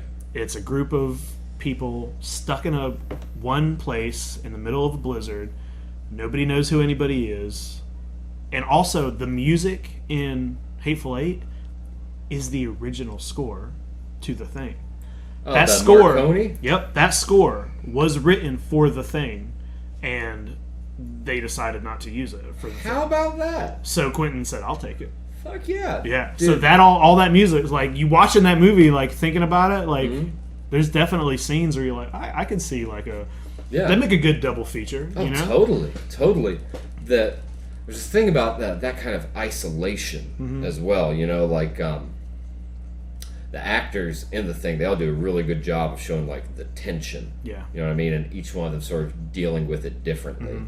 Like the character Windows is just sort of like, well, gee, guys, I don't know. Yeah. Come on now. And then Wilford Brimley just goes crazy. Yeah. And tries Watch to kill Clark. Watch Clark. He was with the dogs a long time. I know you're fine, Mac. Watch Clark. Yep. All the while, he's the thing. Yeah. He's the thing.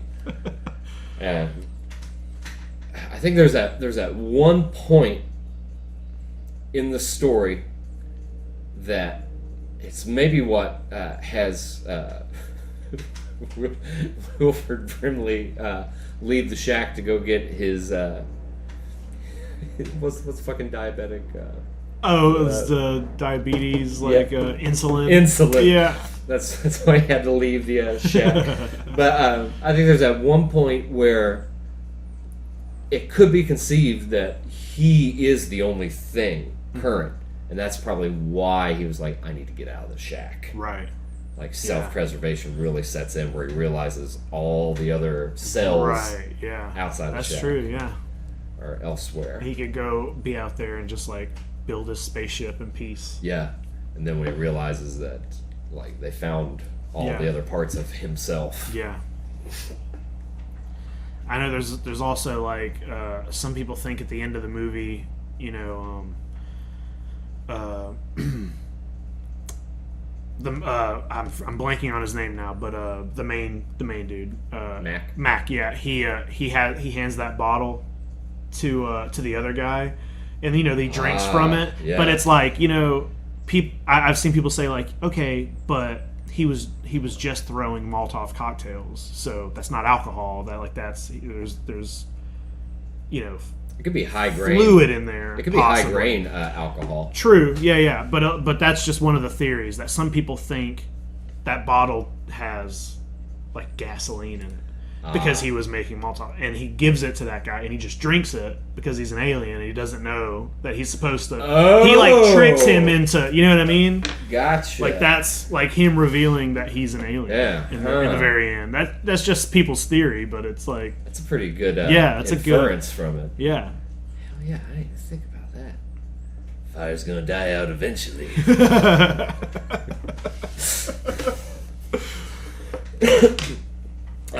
So the Exorcist. How would you sum that up?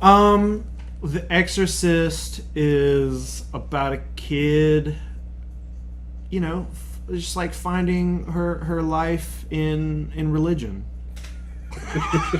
Just learning about a coming of age story. Yeah, it's just learning of a young girl's first experience with Beelzebub. Yeah, exactly. That movie's great. Why do you think they cut the spider walk scene from the first draft of it? I don't know, dude. I like the spider walk scene, and I know, and I feel like thinking about that scene now feels a lot like those kind of jump scary things that annoy me in other movies. Right. But the rest of the movie is so well done, and it's one of those movies that's like, possession movies are so, there is The Exorcist, and then every other possession movie is just kind of like, you're just ripping off 100% agree. 100% agree. I have not seen one possession movie or one, even American Horror Story had a possession episode. All of them ride William Peter Blatty's dick. Yeah. Like the book The Exorcist and Friedkin's version of it, like he does a very good job. I think it's because it's super like it's super well written. It's very realistic, and just the whole movie in general. I mean, we've never seen a possession, so I can't say that that's realistic. But everything feels realistic. It feels natural, and it feels like it's also very unrelenting. And he has that, you know, that character, that child is saying the like most horrible things. Yeah. And they just don't make movies like that anymore. They wouldn't do that, you know. So it's like, it just feels like more of a real movie than saying like watching, you know, The Exorcism of Emily Rose, where nowadays when you're watching an exorcism movie, it just means people bend in weird ways. Yeah. You know what I mean? Yeah. And like nothing about that. Hearing like, you know, whenever the priest is sitting there and he's hearing his mother's voice come out at like, yeah, like that is what is scary. Yeah. You know what I mean? Like something else I love about that is that shit happens during the daytime in The Exorcist as well. Yeah. Like it's not just limited to nighttime. Like whenever she's like stabbing her crotch with the crucifix, saying "Let Jesus fuck you." Yeah. Like it's in the middle of the fucking day. Yep. Like there's. I like when horror movies do that, because even that's one thing I liked about the first Insidious, and probably out of all of James Wan, maybe a couple of the Saw movies, but everything else has universe, whatever. Shit happened during the daytime in the first Insidious, where I was like, thank you. Yeah. Like at least that's something that like it's more believable. Like if this girl shit happens during the day. Yeah. If you can make stuff scary during the day, then like I mean that means you're doing stuff right. You know what I mean? Like if nighttime that's a crutch. Yeah. That's a movie making like crutch. Do it all at night. Yeah. Don't show the creature. It's nighttime. You know, it's scary because it's already dark and you can't see. Yeah. Get the fuck out of here. Ain't you ever been lost in the woods before, pal? Yeah. It's scary as fuck. Make it dark. Nighttime. Yeah. A quiet place? Nah, fuck that. Make it nighttime. It's dark. You gotta be real quiet in the dark, right? The first draft, it was all during the daytime. They see all the aliens and just like, shh. Yeah. Tiptoeing past them like Scooby-Doo in the gang. I don't know, man. Just the events of how The Exorcist, like where that movie starts, it's like it's a very slow progression to her, you know, becoming possessed. Right. And by the time she's like fully, it's just well done. I think that's one of the many things rather that makes the sequel so bad, is that it like starts naming like the entity that possessed her. It's like it's a demon named Azul. It's all, it's like, man, fuck, can't it just be like something weird happened where like they were digging in where is it, somewhere in Mesopotamia, Iraq, and you know they found this thing that came back with this Father Marin and tainted him in some way, and at the same time it affects what's her name, Ellen Burstyn's character, Chris, I think's the mom's name, affects her in a different way as what, like and the cop and Damien and like all the characters in it, all of them are. It doesn't really explain, just kind of like life, like why would God allow these things to happen? It's like, well, you don't get an answer. If you want that answer, you got to figure it out on your own, pal. And it doesn't. That movie doesn't answer any of those kind of questions at all. Right. You know, it displays this, like you said, unrelenting horror show of these things that at the time no other movie had done.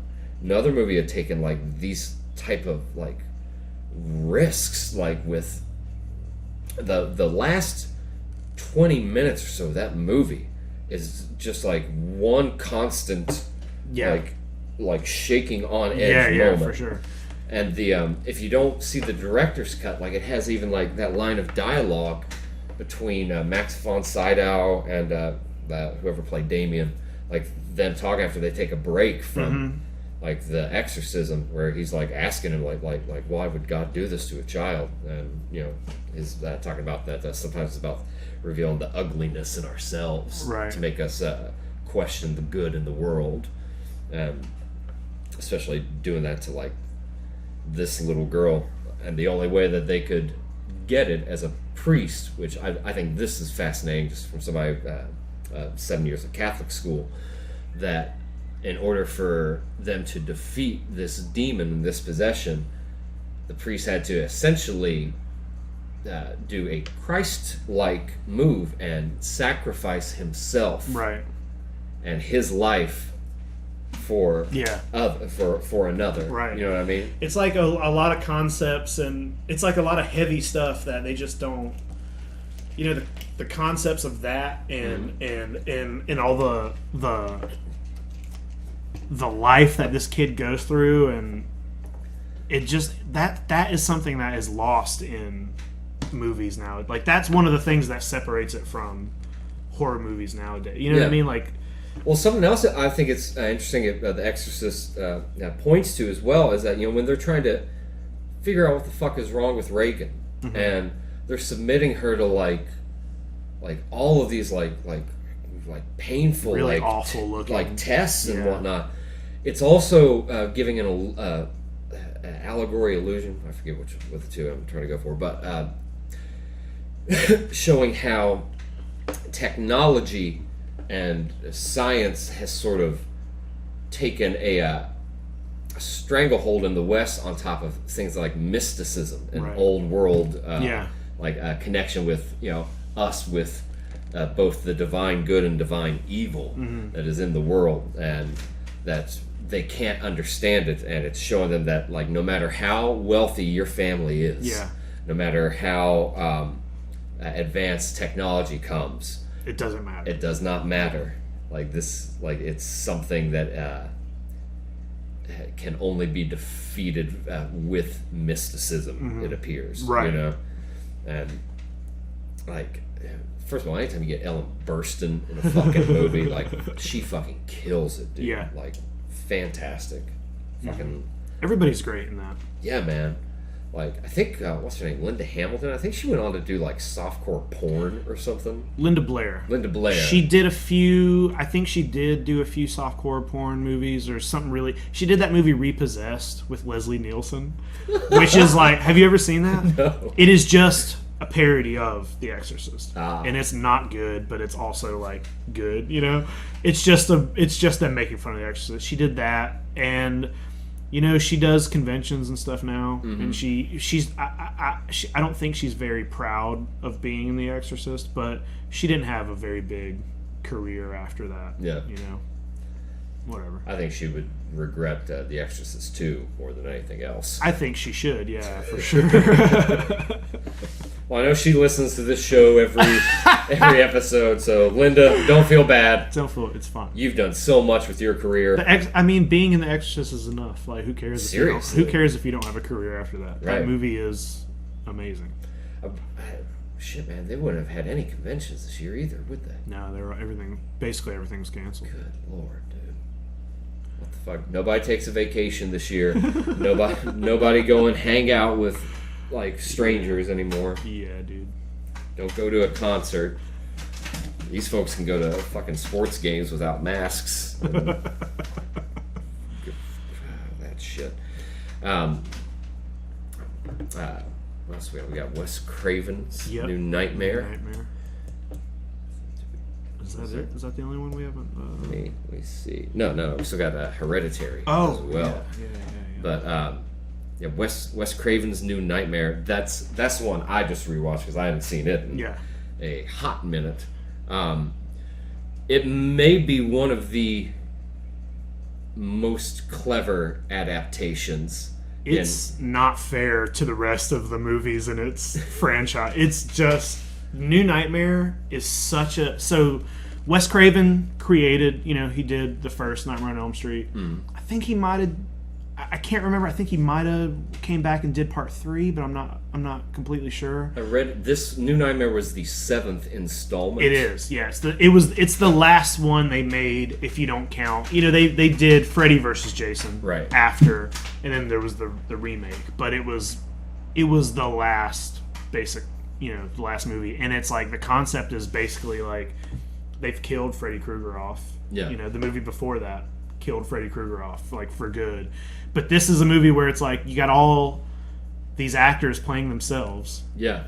They're all themselves. They're living their lives. And Robert Englund is in it as Robert Englund. Yeah. And he is dressed as Freddy at some point, but he doesn't look like the Freddy that is, the villain in the movie. Yeah. Like, they did. And, the idea is that Wes Craven's writing a new script, and as he's writing it, the creature that has, like, some sort of spirit that has manifested as Freddy Krueger is trying to take over, you know, and it basically like forces, Nancy to have to do it one more time, you know, and it's like it is such. It first of all, it's like a precursor to Scream. Very much so. I always had kind of like a soft spot for New Nightmare. It didn't do very well, and it not because it's so completely different from all the rest of those movies. Incredibly clever, but it's almost like I don't know, man. I know Wes Craven also made the first Nightmare on Elm Street, but it is like somebody stepping into, somebody who's way above the franchise, stepping into the franchise and said, no. Let's raise the bar on this a little bit. It just feels like he did. No one has ever done something like that in the middle of a franchise, especially something that's as silly as like Nightmare on Elm Street. Well, yeah, I had read that Wes Craven wanted to have this Freddy be different from the previous installments, of that he didn't want it as tongue-in-cheek. Yeah. He wanted, there's still the one-liners are there, but they're not like they're not as campy. Yeah, what they he wanted it to be like, okay, the Freddy you've been seeing is the Freddy of the movies. Here's real Freddy. Yeah, that's what it was supposed to kind of. And it's just this weird. It's the way everything slowly. She starts calling the one guy her dad. Like all of these actors from the original films are in it at point, just playing themselves. Whenever her husband gets killed, and they're all at the funeral. Like if you look around, all the people at that funeral are all actors from the original Nightmare on Elm Street. Oh wow! They don't even have lines, but it's like that's there's the woman who got killed in the wall. Like it's all, and it's just so crazy how, there are scenes where like Wes Craven's typing something, and as he's typing it, it's like happening to her and her kid. Yeah. That movie it's so, I don't know, man. Just what he was able to accomplish and be so different. And like, how do you, the movie, it's 7 movies in at that point. Yeah. It's like, how do you take something that's just been the same movie over and over and turn it on its head and just make it the best it can be? It's a great example of a meta movie. Yeah. Like, full on, where the point where, like, it's... Even like at the end, like it ends with them reading the screenplay, and the screenplay ends with them like getting out and starting and reading the screenplay at the beginning from the screenplay, like really, really cleverly written. Yeah. There's also it also has these things that it makes you wonder if like the whole thing was. I mean, obviously it's a movie, but like, was she in the movie the whole time? Because there's certain things where it's like, no rational person would do this. Okay, so her husband just dies, right? And she has to take her kid to the hospital, and then she's like, well, sweetie, gotta go. Yeah, just hope you do well with Freddy.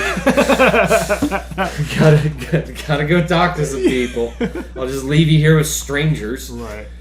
And then, like, later on, like, after she gets him, like, out of the hospital... She like gets back home. I think it's like after like the highway. Like she saves him. He's like her son's like walking across the interstate, like a 12-lane highway. Yep.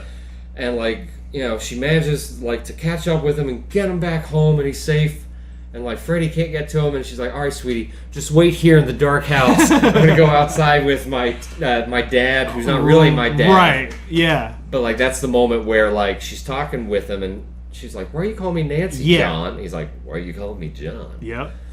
And then she ends that conversation with just being like, okay, just accepting Dad. it. Yeah, okay, Daddy. And she just looks back at the house, and then the house she's in is the house. Yeah. All of a sudden it's the Freddy house from the original. And yeah, dude, that movie is something. That movie is something special, I think, for those like all of those franchises I really like Friday the 13th, Halloween.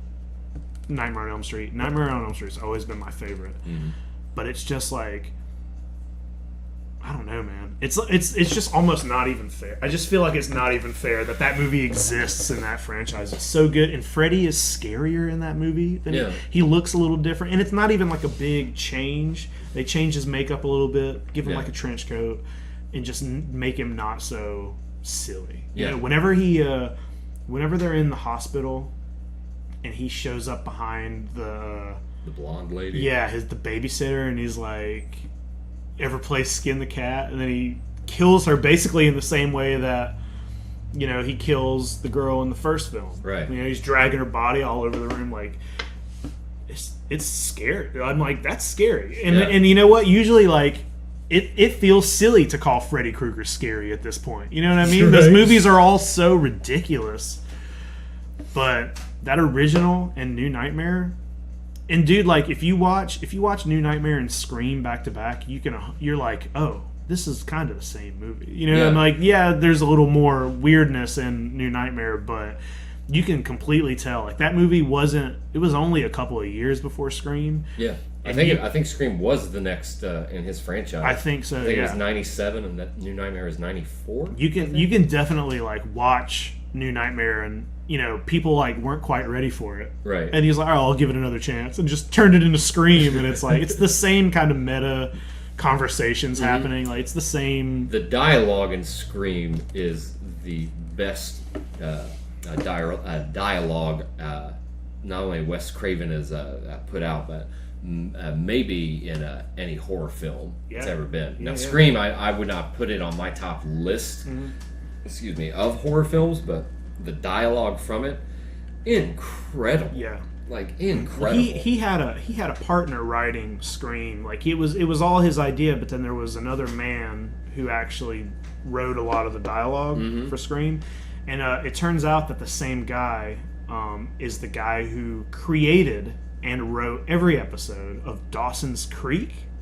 What? Have you ever seen Dawson's Creek? No. I just know that I don't want to wait. Dude, our lives to be I had never seen Dawson's Creek ever, and I had a friend who was like, hey, I grew up watching Dawson's Creek, and they're like, it's not quite what you think it is. And they were like, the guy who wrote Scream wrote it, and you can tell. And I watched it over quarantine, watched the entire series. And, dude, from the first episode, I was like, this is in the Scream universe. They all talk exactly like they do in Scream. Like, when they're at the video store at Scream having those conversations, I'm like... This is clearly in the same universe as Dawson's Creek. Such a weird connection. You know? I like how real the dialogue is, though. Like in those movies, like the characters will. It's like Tarantino films where they'll characters talking over one another. Yeah. Or even like in of course one of my favorite movies of all time is There Will Be Blood, which is. One of the I love that movie so much. Dude, you got a Plainview tattoo, don't you? I do, yeah. Fuck yeah, man. All right, quick tangent. You have to do a remake of a horror film, right? Okay. Now, which horror film do you choose, and why is Daniel Day-Lewis in the cast, and who does he play? Dude, I always thought Daniel Day-Lewis would be a really good Quint if they had to remake Jaws. Oh, he would make it. I just thought he would. He's like commanding and kind of intimidating. Opa! Yeah, dude. After I saw There Will Be Blood, I was like, he would be a very good Quint. He's a fucking beast, man. He's amazing. Who would you cast for Richard Dreyfuss? You know, I don't know, man. Like that seems like. I'd choose Charlie Day from Charlie Day. I like him because Richard Dreyfuss is kind of like spastic. He's very quirky. all over the place. Yeah, I could see that. I bet Charlie Day could do some like serious acting. Yeah, totally. Yeah. Who'd you say for Roy Schneider? Roy Schneider. You know what? I would do Thomas Jane. Ooh. And the reason I picked him, I've already thought about this. The reason I would pick him is because of the movie The Mist. Have you seen that? I have not seen The Mist. So his character in that movie is very. He's the dad. Yeah, he's like the main guy, but it's a very Chief Brody sort of like he's just like a nice dude. He's trying to figure out what this problem is, and something about it like as I was watching this, I was like, I could kind of see Chief Brody in this performance. You know what I mean? And I feel like Thomas Jane would be good. You should watch The Mist. Yeah. That is maybe my favorite Stephen King adaptation of all time. It's fucked. Did Darabont do that one as well? Yeah, it's Frank Darabont. It's cause he's what was the other one he did? Was it? I don't know if it was Stephen King or not. The Majestic. I think it was a Jim Carrey one. That's not a Stephen King, but It's a Darabont one. Yeah, I think it is. Yeah. But yeah, because The Mist has some creatures in it as well, doesn't it? The Mist is about like basically there's this giant storm right at the beginning, and people go to the supermarket the next day because it's like all like everything's fucked up from the storm. Right. And there's a mist rolling in, and they're like, "Oh, that's weird." But when the mist hits the supermarket, people realize that there are monsters in it, and then it's like they're stuck in the supermarket, and then there's this lady who says that it's all, because of the sins of man, and people believe her. So then there's like a cult forming and they're like, we got to sacrifice people to the monsters. Jeez. So there's like that's happening, and then there's actual monsters happening, and it's crazy. That movie's very good. I'll check that out. I may watch that tonight. Actually. Yeah, dude. What was the other one? Oh, Hereditary. Hereditary was the cool.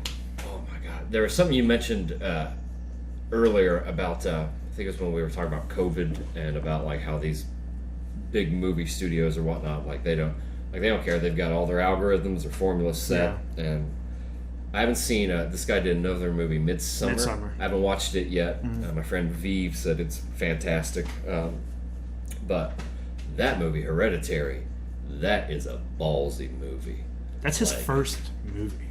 Fan-fucking-tastic. That dude came out of the gate with Hereditary. That movie's that's the scariest movie I've seen, and that's the scariest movie that's come out probably in my lifetime, I feel like. You know what I mean? It's something else, man. Like, but it's scary on a level that it's like, I'm not watching it and I'm like, oh, that was scary. Yeah. It is like, there is a sense of dread throughout that entire film. It like builds up and it eats at you, and some of the horrific visuals that you do get, and the horrific things that are happening to these people, and especially like, and there are a couple like small jump scares in that movie, but when it gets to the last act of that film, and there's just like, you're just like, what is happening? There's like the mom is like sawing her own head off at one point. yeah. There is some shit in that movie. That whole movie gives me like, when there were trailers for that movie, one of the things that was on the trailer that made me be like, fuck this movie, before it even came out, was when they were like, this movie feels like you're watching The Exorcist. And I hate when ad companies do that. Yeah, because same. I'm like, well, why would you want me to? Now you have put The Exorcist in my head, and that's one of the greatest movies ever made, and like, this is not going to be. Nothing is The Exorcist. You know what I mean? Right. I hate when movies try to compare themselves to other movies. Well, especially like that was something so iconic, and that, like, again, like we talked about earlier, like that so many other screenwriters and directors and movie studios have pumped out trite garbage that it just more or less like remixes The Exorcist. Like there was even one not too long ago that had Madish Yahoo in it, where he was the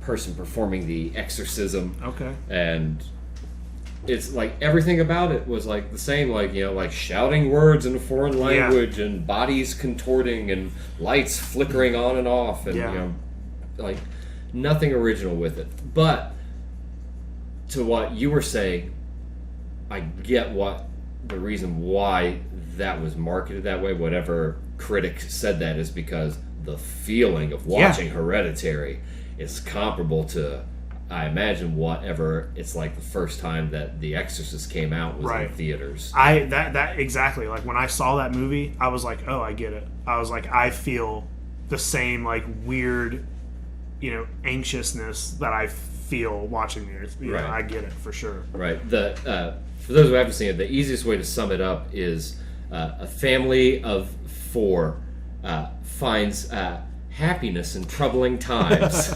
after a teenage joyride goes awry. Yeah, sure.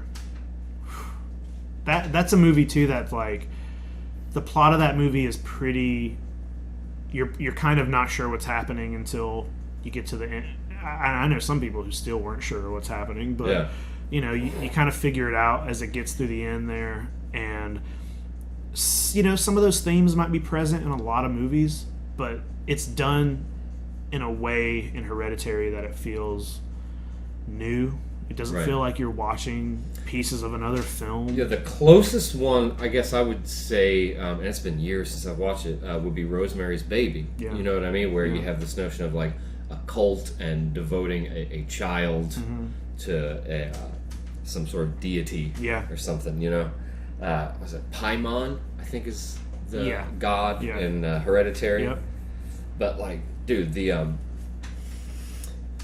whenever all I knew about the movie is that the cinematography looked really fucking cool from the previews, and that it didn't seem like it was going to be like from the trailer some cliche movie. Yeah. Like at least, at the very least, it looked like it would be a lot of eye candy, right? And at least something I would enjoy like witnessing for that.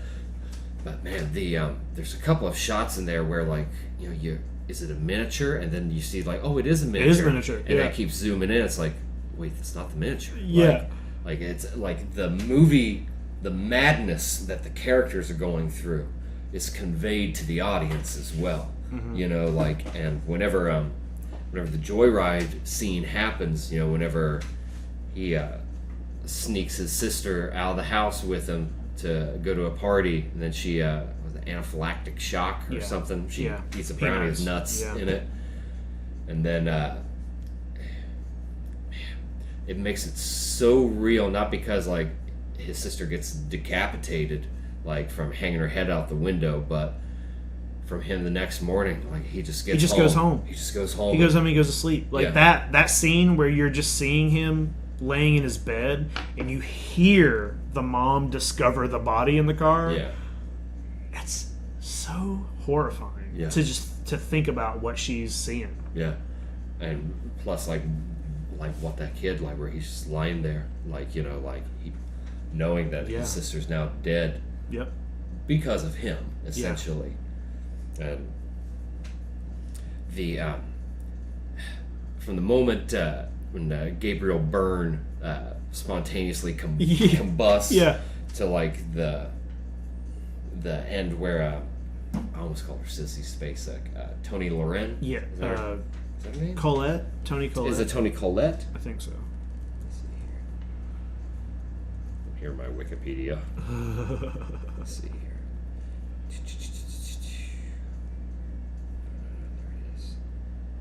Yeah, you're right, Tony Collette. Yeah. Like whenever she saws her own head off, and then like she levitates. Yeah. Like you see like her body just like into the little into that treehouse or whatever. Like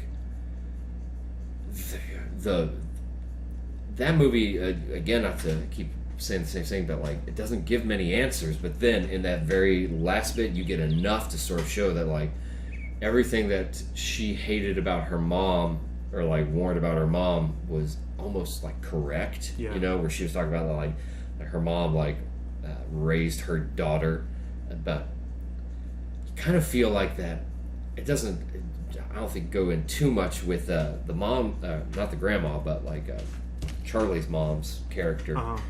But I wonder if she resented her daughter because of like how neurotic she was and how she looked, and the grandmother took that as a way to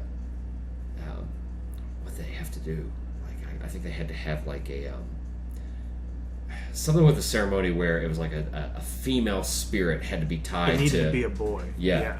And that's why, that's why she has all those issues with her mom, because her mom wanted a son. Yeah. To that's why transfer that into. Yeah, that's why she wanted to name her Charlie. Yeah. Yeah, boy. that movie's all sorts of like, ooh. There's even like, there towards the end of the movie when you start to notice that there are just naked people standing in the house, and then all those people are in the clubhouse at the very end, like praying to the bodies or whatever. I didn't notice it on my first watch, but those people are all at the grandma's funeral. Yeah, one of them is the grandma as well. Yeah, and they're like, and they even like there is a scene at the funeral where this guy is kind of like creepy smiling at Charlie, and then he's smiling when you see him naked later too. And I think that was their way to be like, oh, this is the same guy. Right. But like all those people are, they're in the movie earlier, as like as normal people. It's I hope that they make a sequel for it. Yeah, I'm not sure what they would do, but like it's one of those movies where like whenever it ended, I was like, no, there's more. Because it sucks you in, man. Yeah. Like from the moment Charlie dies, and like then you see that shot of like this little girl's decapitated head the next day. Yeah. Like ants all over it. Yeah, man. Like it is like, dude, you should watch Midsommar. It so I think Hereditary is like a better made film, and I think it's more effective. But I have rewatched Midsommar more times because Hereditary is like, that's hard for me to like. That movie's really good, but it's like I don't want to be watching Hereditary all the time. No, it doesn't put you in a good mood. It doesn't. But Midsommar, so like, I'm not going to give it away, but it the plot of the movie is a little more, you've seen the plot before. It's a bunch of kids who go to this thing that they don't realize is like a cult thing. Right. That's kind of the plot. But the way Midsommar ends, I feel, is very cathartic, and it's like it kind of makes you feel good in the end. I have watched Midsommar multiple times, and he put out a director's cut of Midsommar that had like 35 extra minutes in it, and there's some good stuff in there too. I don't want to say too much about it because that one you should check that out. Cool. It is also horrifying, but it's on a little bit of a different level than you're not going to feel like you did watching Hereditary. To me, Midsommar is more like a fun, really well-made horror movie. But I don't know. I feel good after watching Midsommar. What'd you? We didn't touch on your thoughts on A Quiet Place. Oh, I like that movie, man. I like any movie that has like cool monsters in it. Creatures are really those just really fun for me to see. And the same things you were saying about how anytime somebody can make a movie, an alien movie or a monster movie, and it not just be the same shit. Right. The fact, like, if you can make a movie that's so good without talking in it, that's hard to do. Yeah. And that's hard to, and that's not hard to do just because there's no talking, but it's also hard to do because we live in a world where people have no attention span.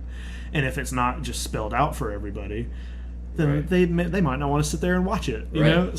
But that movie did really well. And, like you said, there is a sequel to that. So I like that. I like the weird creatures that have, like, whenever their faces kind of open up at the end. That movie is very effective, I think. Whenever he's in the truck and he's like saving the kids and he gets killed. How metal is that scream? Yeah, dude. Like John Krasinski needs to form a metal band. Get in a band, yeah, dude. That's one thing that I'll say a critique of. Grant, I know what's her name, Heather from New Nightmare. Yeah, Langenkamp. Yeah. So like, not the best actor in the world, but there's one scene in it where she sees the body at the morgue and like she vomits and like it's like that's a pretty believable reaction. But whenever she finds out her husband's dead, she's like, he's dead. Oh, goodness. Yeah. Like no, you didn't have like that fucking like visceral like reaction. Right. And that scene, whenever like John Krasinski, like he knows like I'm about to die so my kids can live. Yep. It's like that's a fucking scream, man. Yeah. It's also just cool to see an actor that you've been seeing. Like everybody has seen The Office, and everybody, The Office is really funny. It's a good prequel. A Quiet Place, I kind of like a little more. It's just cool to see, like, I always think it's cool to see another side of an actor that you're not really used to seeing. Right. And it's like we've been watching Jim, be really silly for a long time. So I think it's cool to see like that he can write and direct. Yeah. And write and direct a horror movie. I'm like I think that's cool. And anytime there's something involved with like a passion project. Yeah. You know what I mean? Mm-hmm. Just from us also, like we have our own passion projects, so you know like how much work goes into trying to make something tangible. Yeah. Especially for him to be able to do that on such like a big scale and have such awesome results come out of it. Wasn't it his wife? That's his wife. Yeah. Yep. Like she fucking killed it too, man. Like that. Something about survival movies I like anyway. Yeah. Like, do you ever see The Gray? Yeah. The wolves. Yeah. Mm-hmm. Like even though from like kind of loosely from the get-go that movie, like everybody in the movie's gonna die. Yeah. Everybody, every character you see and you enjoy, they're all gonna die. Dead. Yeah. But like A Quiet Place sets it up because like immediately like one of the the 5 family members is fucking gone. Right and it's a kid, like right from the get-go. So it kind of sets this tension of like, well, is everybody gonna die? Or are they gonna find out a way how to get out of this? Yeah. And the scene whenever she's having like a water birth and that thing isn't like in the room with her, like, oh my god, dude, like that's trying to think about like it's scary trying to think about like how can anybody have a child and not make any noise, right? And and not even just the act of like childbirth, but it's like, okay, but then you have a baby, which are the noisiest things in the world, and and they can't, they're babies, so you can't just say, hey, you gotta be quiet. Yeah. That doesn't work. You gotta shut the fuck up, so buddy. like it's like that is that's a whole, that's stressful. Yeah. To put it mildly, that's stressful. This is the last thing you need. I'm like, why did you guys do that? Why are you guys having a baby? Don't you think that maybe that baby might get you all killed? What are you doing? Couldn't you maybe, like, I don't know, pick some condoms up at the abandoned grocery store? Like, they couldn't even keep their... I don't know how old that kid is at the beginning, but he's not a baby. But it was impossible to get him to stay quiet. Yeah. You know what I mean? So, like, we're just going to try to have that rocket ship toy. Yeah. That movie's got some good... Even though, like, the characters, you don't even know much about their backstory. But the little bit you do know of that, like, the guilt that the daughter feels for like, giving him that toy. For getting the batteries in the toy and whatnot, and then she's the reason that he dies. But as a parallel to something like Hereditary, wherein the character in that, you can tell he's tortured and has, what's his name, Peter, I think his name of the character, but he has like no escape. Like whatever has got his family. What an apt name, Hereditary, right? And like he's born into this hell.